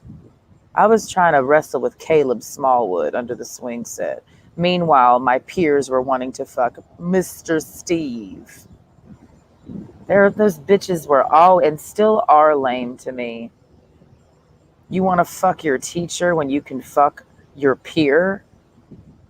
You're fucking weird. You've been weird since you were 11 years old, fantasizing about Mrs. Thompson, Mrs. Smith, Miss Smith, your fourth grade teacher. You were 12, fantasizing about a 23-year-old. And did she touch you? Did she touch you in your personal little fucking sessions together? Because apparently a lot of these female teachers be touching their students. More and more, we find out more and more, but most of them have never been caught. Like the female teacher that fucked my little brother in high school. Is she in jail? No. The cheerleading coach. I found out that my baby brother had sex with a cheerleading coach. My baby sister told me. And then I told my father, who laughed in my face as he was kicking me out of the house for rebelling against him. I threw it up in his face as he was telling me to bitch leave. And I said, well, your son fucked the motherfucking cheerleading coach. So why are you such a fucking hypocrite, Dad? And he said to me, and I quote, the devil lives in this house, looking at me. And I said, I'm the devil when I point out your hypocrisy? Okay, Father. For I have sinned, pointing out you being a hypocrite. Yes. Beware, when you point out the hypocrisy in somebody, they will consider you to be the enemy. And I know that Marcus sees me as the enemy, and I don't motherfucking care. I'm not even a fucking moving target. Fuck you, nigga. Figure it out.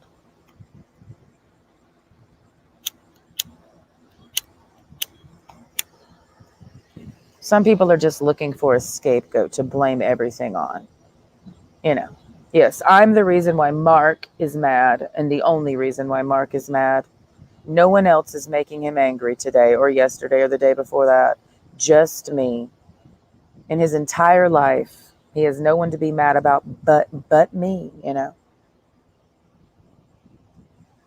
So if Marcus is a little irritable, it's because I made him angry. Because I've been calling him what I'm about to play right now. Yeah. I'm to blame.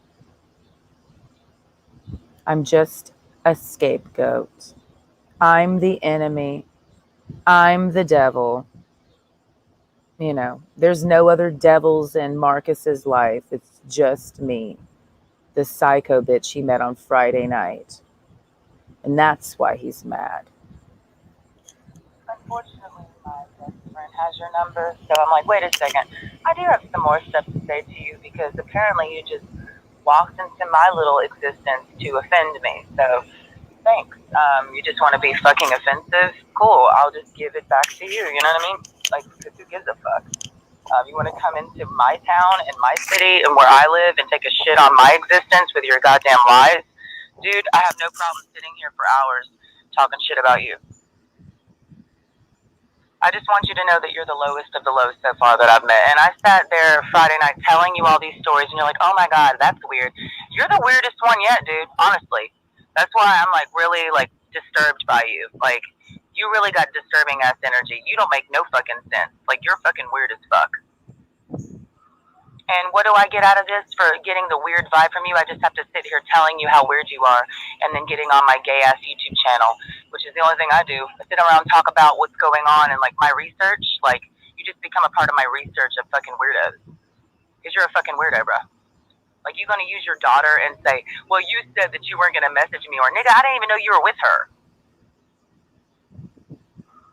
And what do I get out of this for getting the weird? You didn't even tell me you were with your daughter. Like, you like that shit. You like to play these little fucking games. Like, you play games. You do this all the time. Like, that's why I don't even know why you're acting like you're not running game. Like, you just run game. You've been running game since you joined the Marines. Like, you've been doing this since you were 18 years old. Buying hookers in goddamn Europe.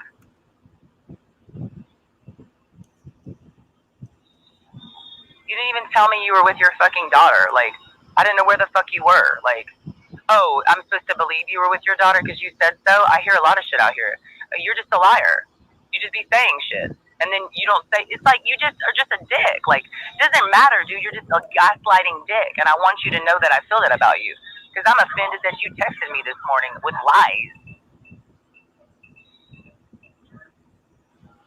You're exactly what I was telling you about Friday night, and you were like, yeah, that dude's weird, that dude's crazy, that dude, you're one of them. Like, you're just this fucking psychotic. Like, you don't know how to connect with females. Like, all you do is play games.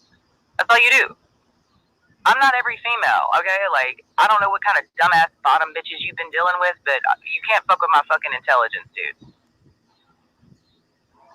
I know I will never see you again. That's why this is even more pleasurable for me to send you, because I knew I would never see you again that night. When you said, I'll be back, I knew you were fucking lying, dude.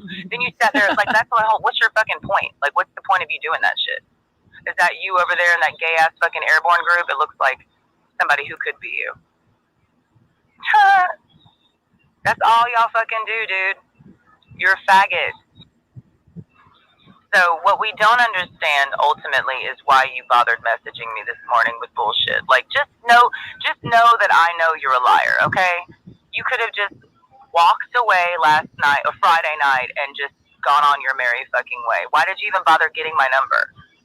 To set yourself up to be annoyed, you fucking weird bitch. The only thing I don't understand is why you even bother. Like, that's the main takeaway why you're so weird to me. The whole evening was like, why were you even talking to me? Like, that made no sense to me. Why did you even talk to me? Why did you ask for my number? Why did you tell me you're coming over? Why did you say meet me at 8? Like, why did you do all of that? Like, you're so weird. And then why did you text me today? Like, you're fucking weird. You're a weirdo. I'm not the one who is sitting there lying and making up shit. Like, and then you say, you said that you weren't going to text me anymore because you knew I was with my daughter and all this fake ass fucking shit. You're just so fucking fake. You can go hide behind your daughter. Nigga, I don't even know where the fuck you were. Like, that's my whole point. I'm just supposed to believe that you were there. Like, you like playing them type of games. I don't believe nothing y'all say. You're just liars. I don't care. I don't care. I don't care where you were yesterday.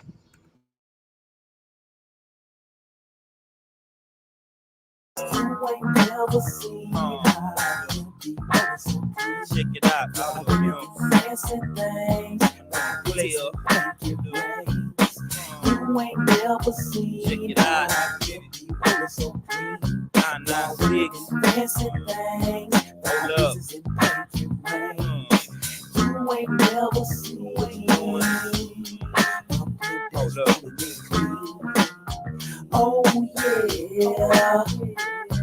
You ain't never met a nigga like Pimp C Ho. Before you come into my room, take off your shit at the door. If you come into my hotel, then you game the fuck. And if you fucking with a pimp, then bitch, you game the suck. If your bitch get mad when you play this talk, put her ass out on the highway, make that bitch walk. I ain't make this shit up, this shit old. Need to stop treating these bitches like ladies and these like ladies like hoes. Standing on the front row, man, it's so a trip. She done open up her legs and let me scope the pussy lips. Later on the night, I'ma get behind her. I hope this bitch don't get the Pimp damn for no vagina. You ain't never seen how guilty was so clean.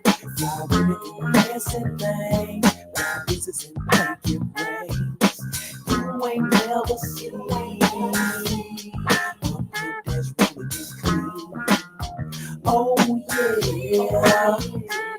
When you catch me shopping, checking out the hoes popping, chopping up game to keep them lap hopping, popping, do the carotene show, stopping, propping up a wheel and maybe ass dropping, breaking, haters off, can't be mistaken for faking, fools are the ones left shaking, flaking, marijuana deals with Jamaicans, baking up the powder to a fat cake, mashing, from the scene almost crashing, flashing, cop lights keep a player dashing, cashing on the crack plus paper stashing, with a passion for high price fashion, my dank it, closing my 84's cranking, God thank it, motherfuckers acting cranky, stank it, attitudes be tanky, I thank you, gon' have to feel a stank from the ring on my You frankie. ain't never seen how guilty was so clean. Fly women in dancing things, fly bitches and make it rain. You ain't never seen how guilty was so clean. Fly women in dancing things, fly bitches and make it rain. You ain't never seen a pimp that's rolling this clean. Oh yeah. Think I ain't heavy stroking, you must be joking, token. On some shit I don't even be smoking, that coking. Marijuana got your ass loking, poking. Sleeping motherfuckers till they woken. I'm still crunking 5 in the morning. While your ass yawning, I'm blowing till the crack of dawn. Laughing at your pawn, your position.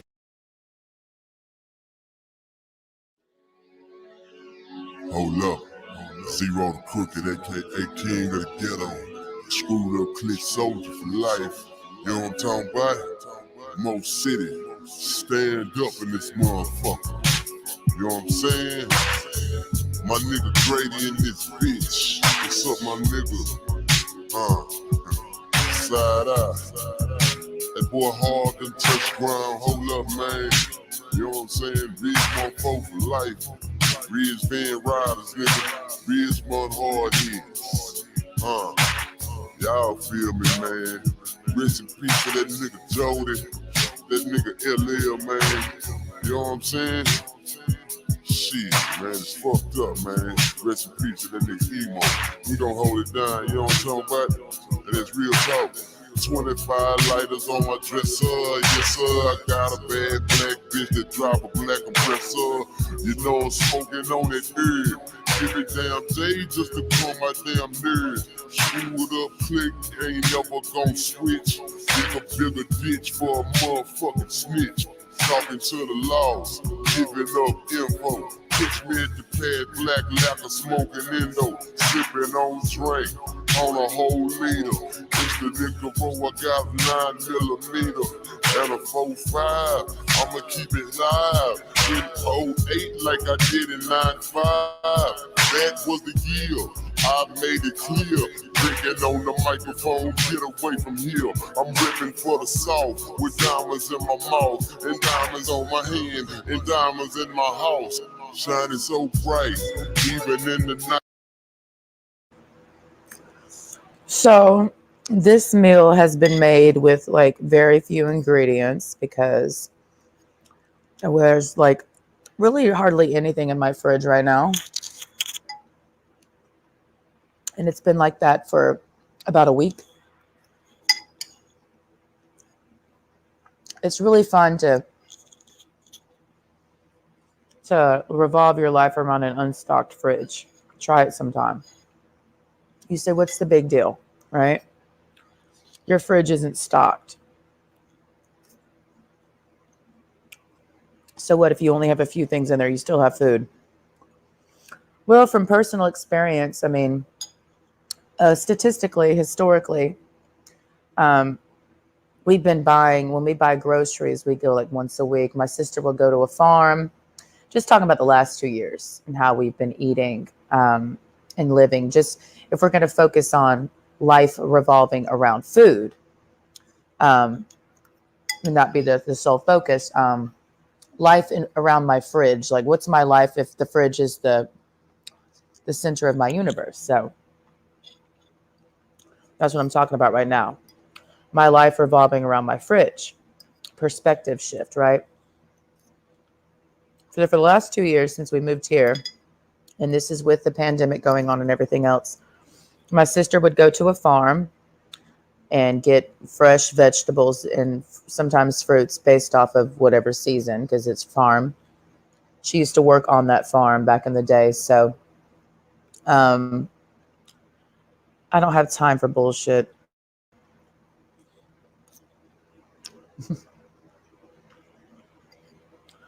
Whatever entity was just in the chat is somebody who likes to suck their own dick.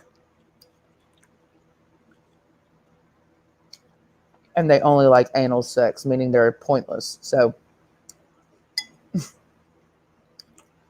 everything you do is pointless. Like that comment. That was a pointless question. You have a pointless name that you've chosen. You have a pointless existence. And because you take dick in the ass. Okay. Anyways. So we basically, the point is, we've had a fully, it's interesting also when the nothing ass anus, that person's just a butthole. There's not even any more body. Have you ever met somebody who's literally just an asshole? There's no other body parts available. They're just a rectum.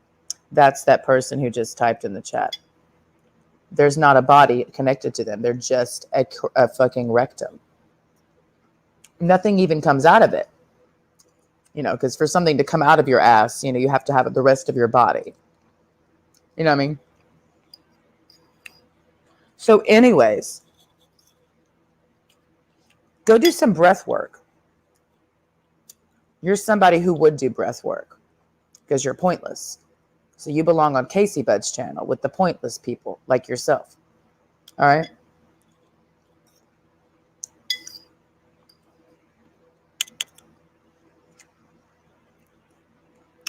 The point is, we've had a fully stocked fridge.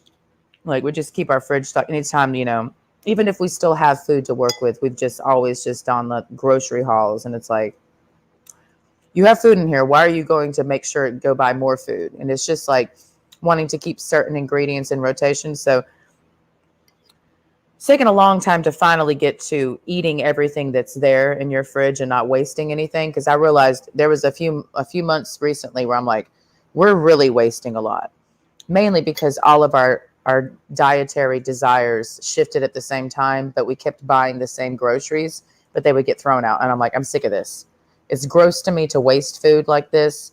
I was throwing out pounds of vegetables that went bad because nobody wanted to eat it. And we, you know, you buy food for a week and you think you're going to eat it and then you just don't. And it just keeps sitting there and everyone goes through this wasting food.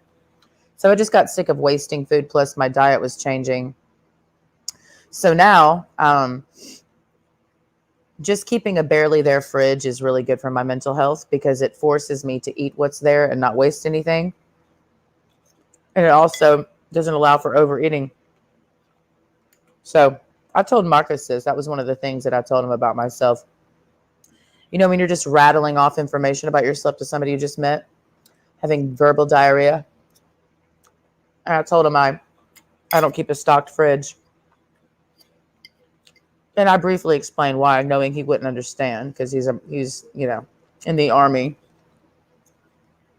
He doesn't understand calorie restriction, so he can't relate to me, you know. And then I told him that I walked to the grocery store, something else he couldn't understand because he's too much of a pussy to do that. He can run 8 miles, but he can't walk a mile to the grocery store, you know. So he can't relate to me. And I also told him that I sleep with the doors open. I don't lock the doors at night. I sleep with them open.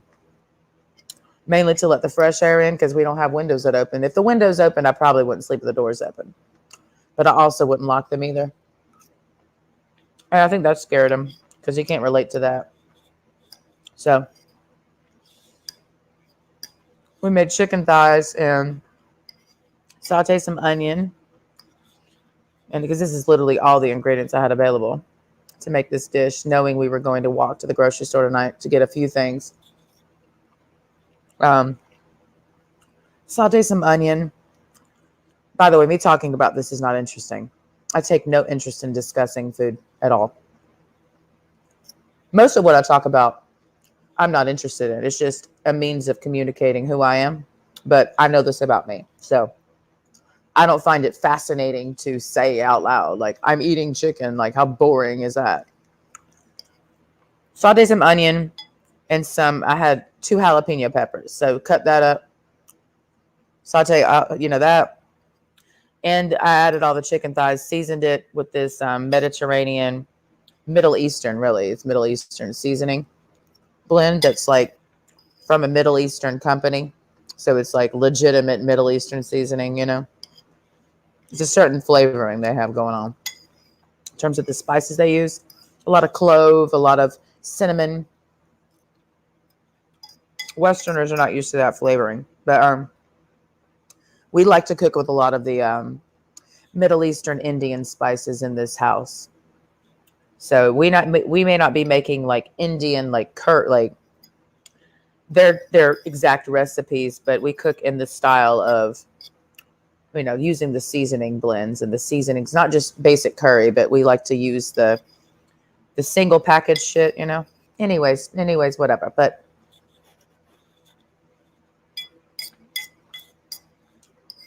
every bitch in this house knows how to cook. I'll just say that. Okama being from, roots in the Bahamas, having grown up in South Florida, she knows how to make food. Like, she's good. She's a good cook. She's really good at, preparing meat. She knows how to cook a fish, and she knows how to catch a fish. And that's how we got a lot of our food when we lived on the beach. We caught our food. It's a way different vibe when you have to catch your food to survive.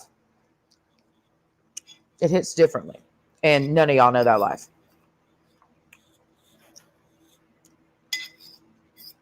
Now, we did not have to live that way because we were still going to the grocery store, the nearest grocery store being 30 minutes away from where we were camping at, if you want to put it that way. But we were living there with permission from the wildlife officer. Brian is his name, who used to be a Border Patrol agent in Arizona. So we had permission to be there for as long as we were.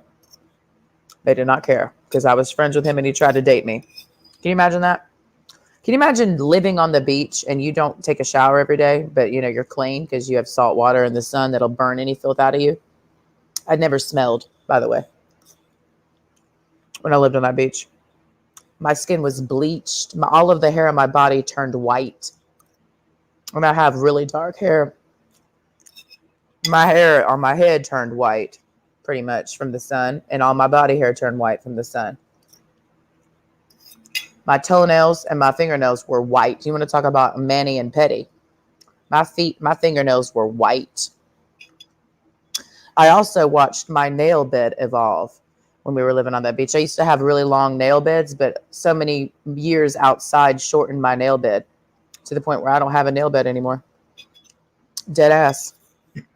I watched it happen too. I watched the outdoors change my body.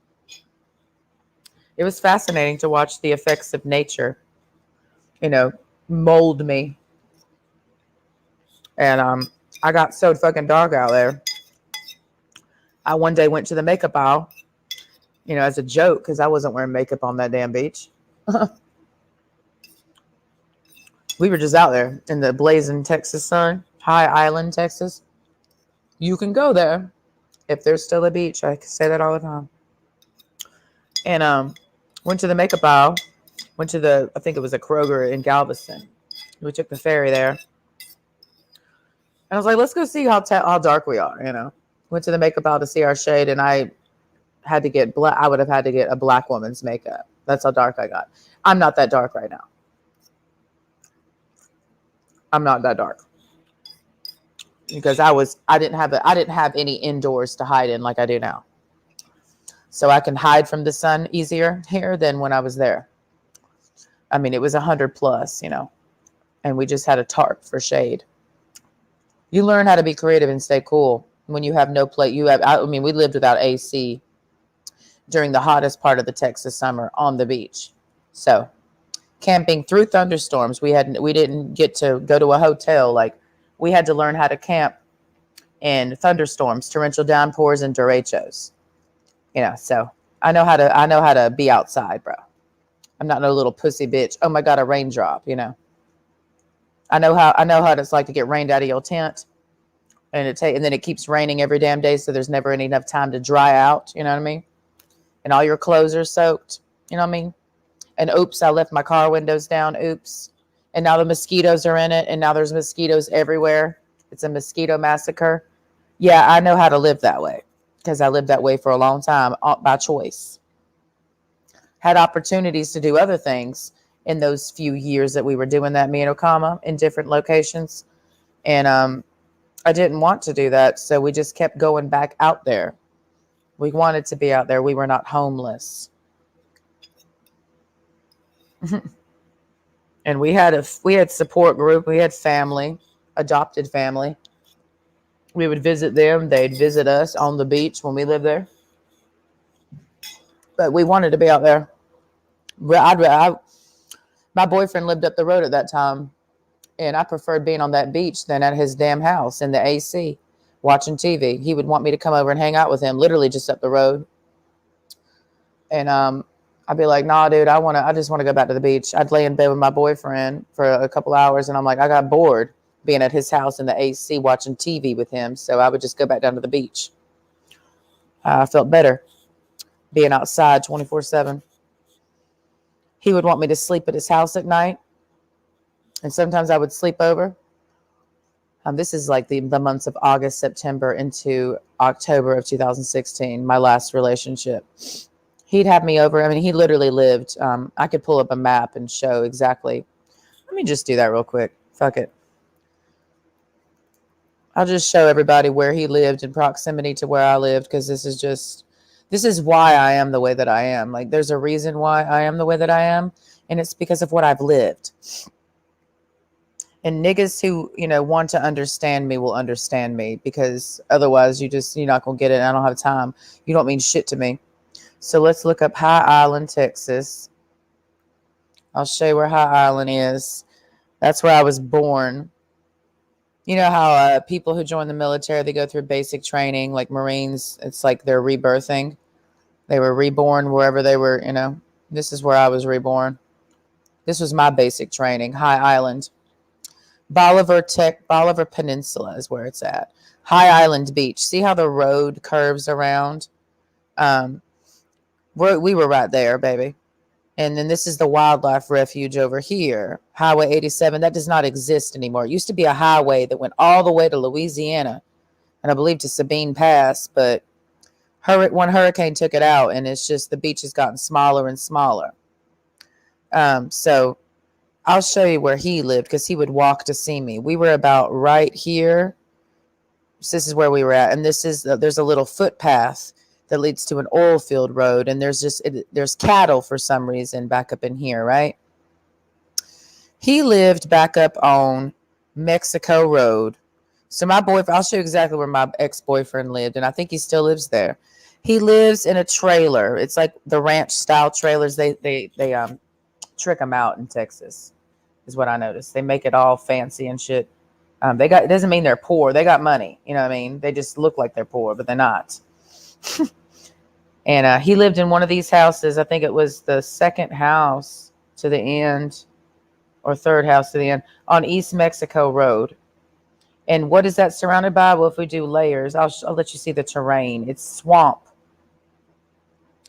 It's pure swamp, right?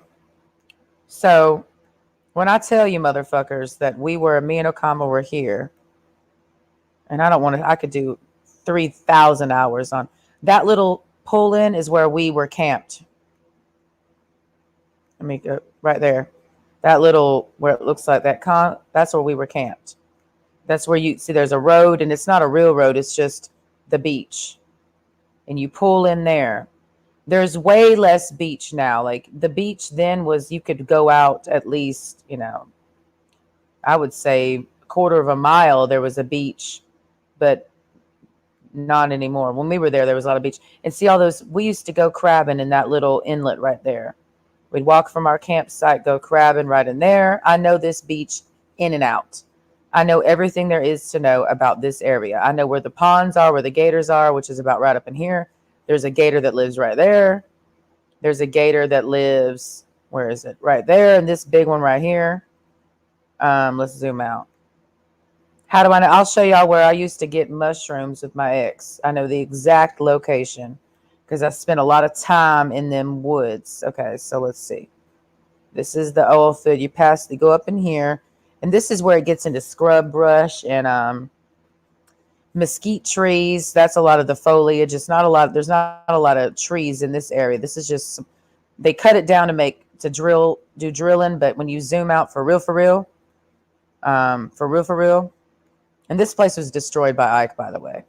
And Harvey hit it really hard also. It's the highest point on the entire Texas coastline. It is the highest point. Isn't that crazy? So all of this is marshland, all of it. And then this is a wildlife preserve. It goes all the way. It just goes on and on and on until you get to Louisiana. And it's called McFadden Beach. And people used to drive, like back when we were there. I mean, you can drive all the way to Louisiana, but it's just the beach. And the farther you get down, it's real trippy shit, bro. Like the trippiest beach I've ever been on in my life because it's not easily accessible.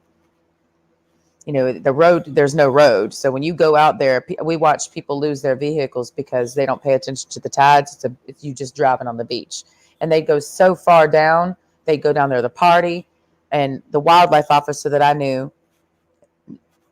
anyways, he would stop and tell us stories. He'd mostly be working to arrest people for nudity because they would drive far down on that beach and have sex parties. And every day, me and Okamba would sit there with Yoki watching all the cars come in. And they disappear for many, many hours because it's one way in, one way out. And if you don't get out at a certain time, the ocean's going to come out, but you're going to lose your vehicle. And we would sit there and watch people it's a long road. It goes for miles. So we would lose sight of them. But we'd be up at 4:00 in the morning sometimes, and we'd see a car coming from down that way because they'd be out there having sex parties. And you find all sorts of crazy shit on that. I mean, I would find it's the greatest place to find all sorts of shit. This is also the location where the Candyman buried bodies. And there's, me and Okama found what could be considered possibly human remains when we were there. There's no fucking telling.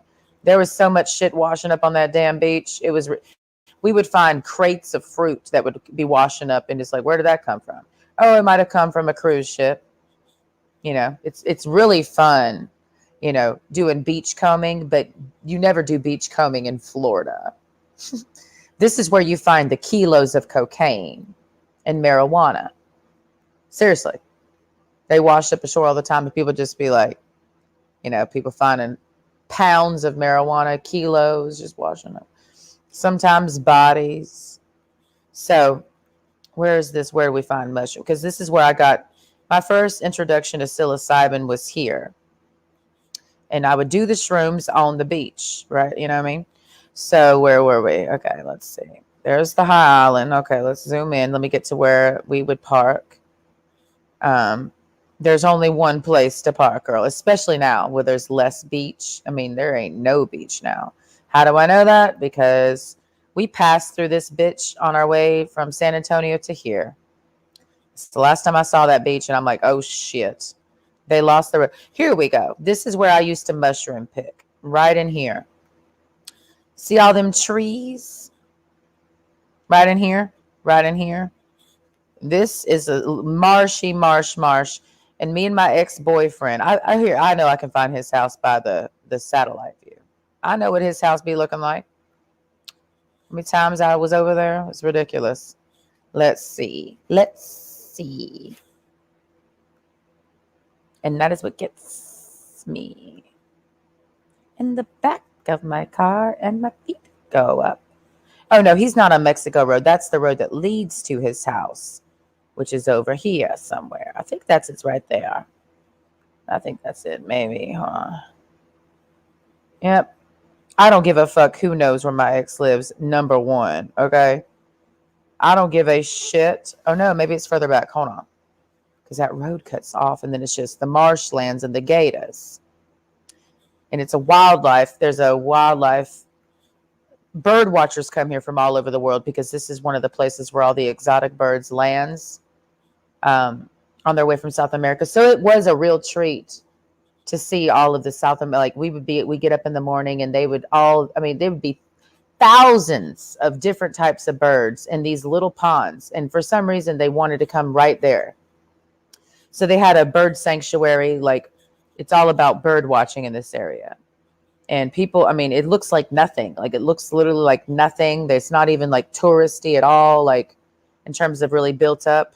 It's just like nothing is there. But there's all of these exotic birds.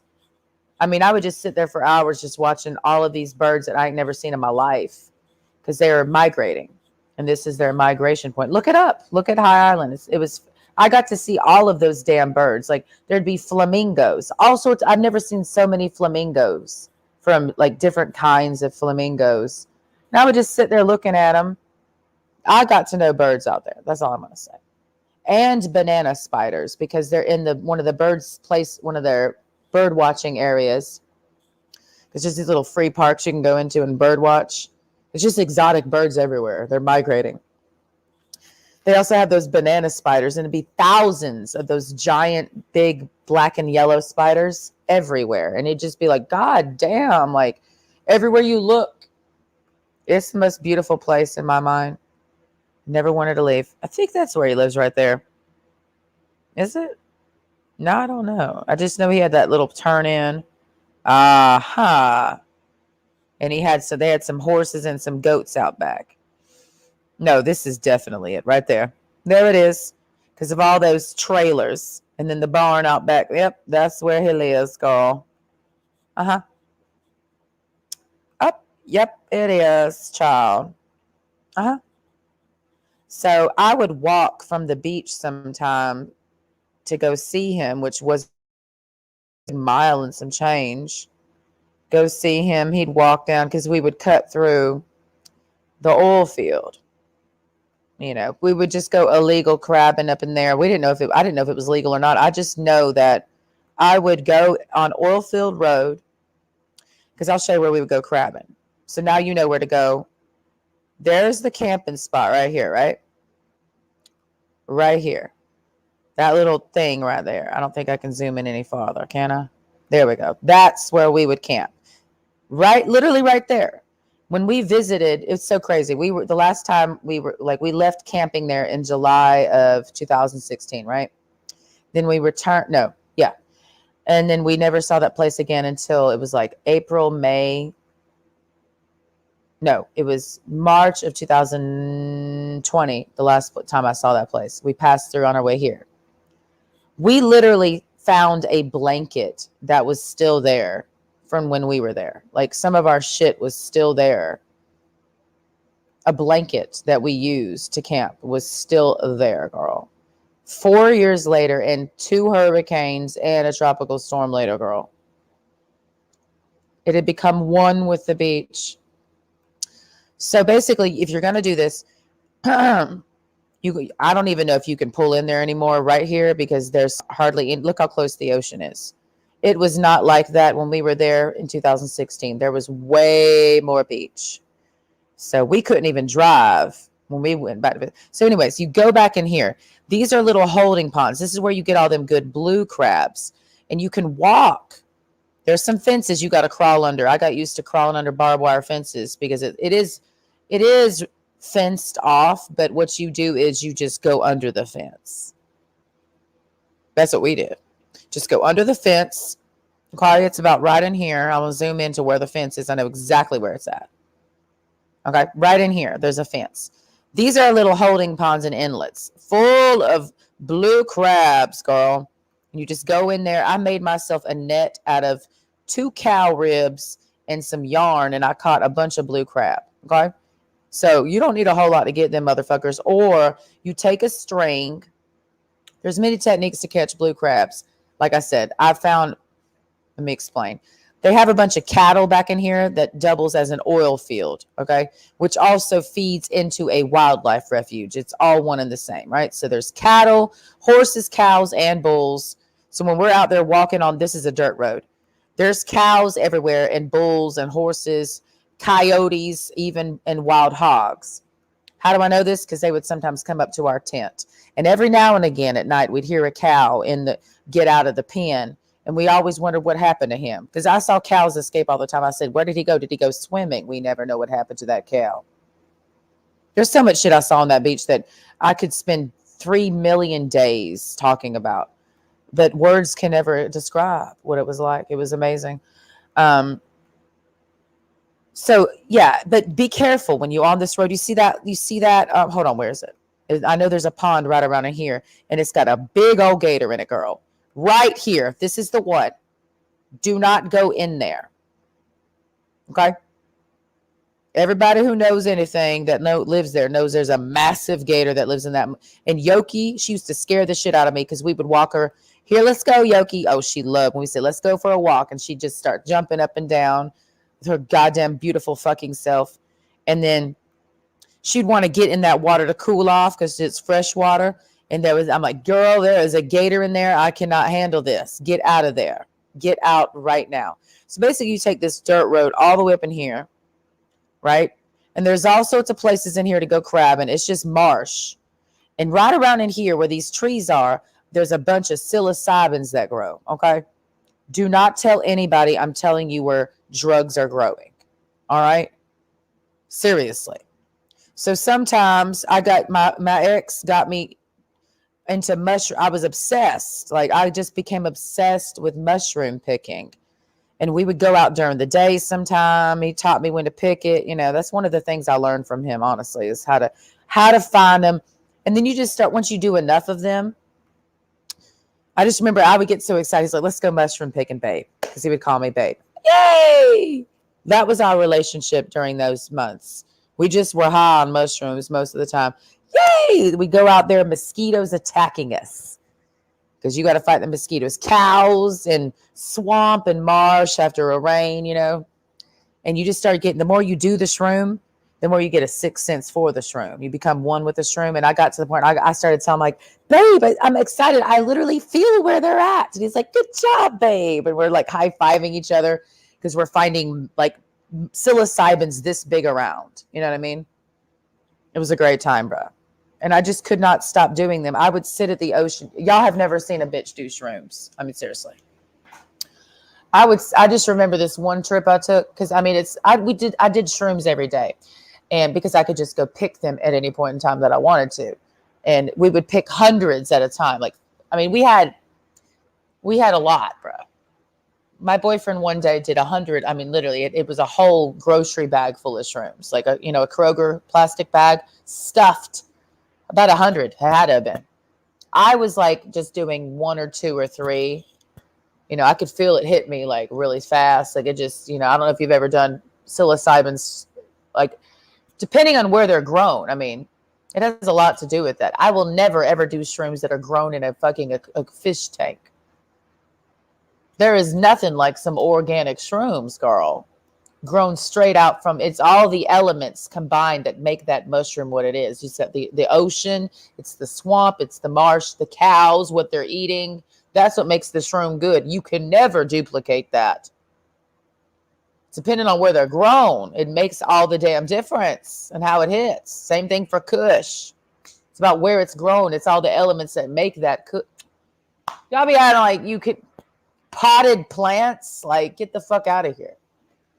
Get the fuck out of here. So I remember this one trip. I sat at the ocean and the ocean was just like a shimmering, sparkling green. And then I was watching this class. It had been hours. I don't even know how much time had passed. You know what I mean?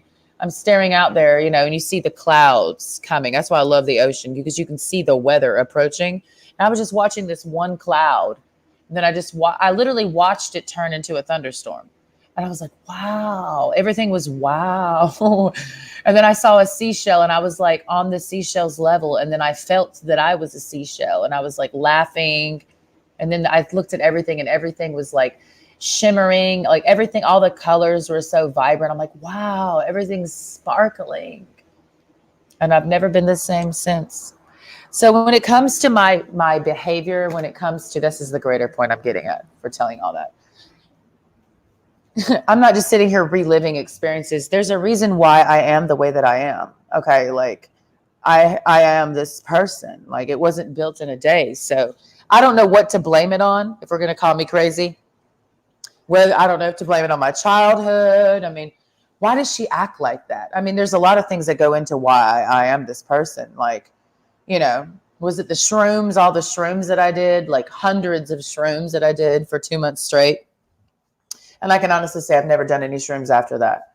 It was like 2 months of hardcore shrooming, and then it was done because they were not growing anymore. Was it all of the alcohol that I drank in my 20s? What has made me this crazy? They're trying to figure it out. Like, what made her this way? Is it all those months that she spent out in that hot Texas sun without any shelter? Is that what made her go nuts? Was it music school? Or was it, I don't know. I've been nuts my whole life, and I kind of like it. I have fun. I do have a good time. It is fun. It's exciting. It's exhilarating. I've lived on the literal edge.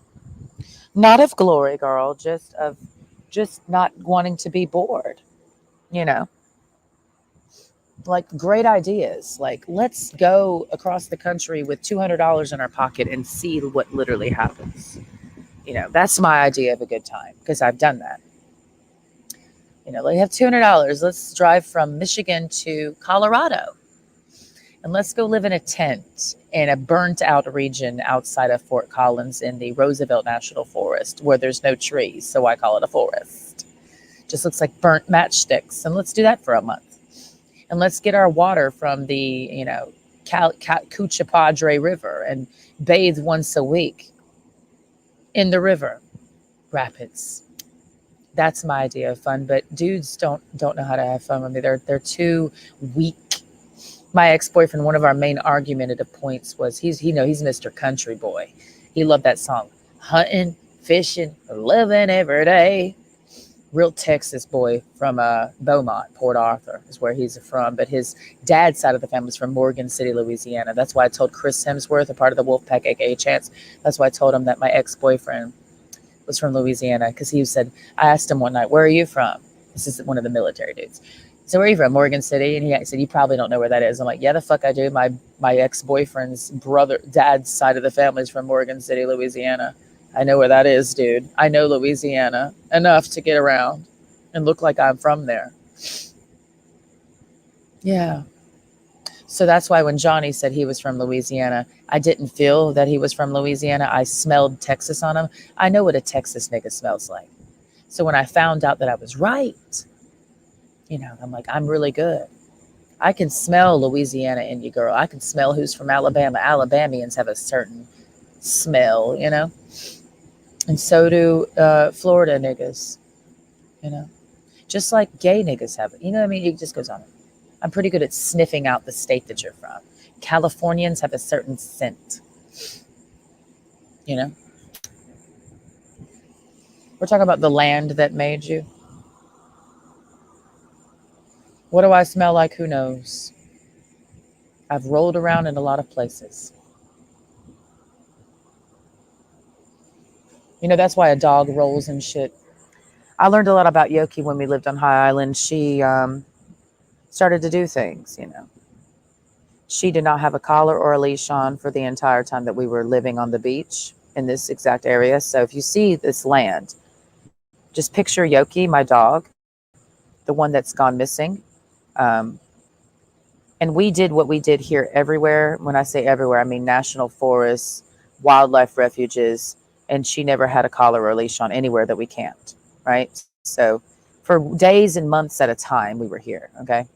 It's not like we did one night camping or a weekend camping. We did this for months at a time straight. Okay. And Yoki did not have a collar and leash on. And a lot of this was just wildlife land, you know. So it's interesting to me that she always stayed close to us, near the car, near the tent. And she wouldn't go wander off ever until I said, "Are you ready to go for a walk?" And then she'd go, "Yes." So, I mean, Yoki would never run away from me. Not really, unless something is happening that she needs to accomplish, you know. So for those people who've said a lot of shit about Yoki going missing because I made it public information, you know, I know my fucking dog.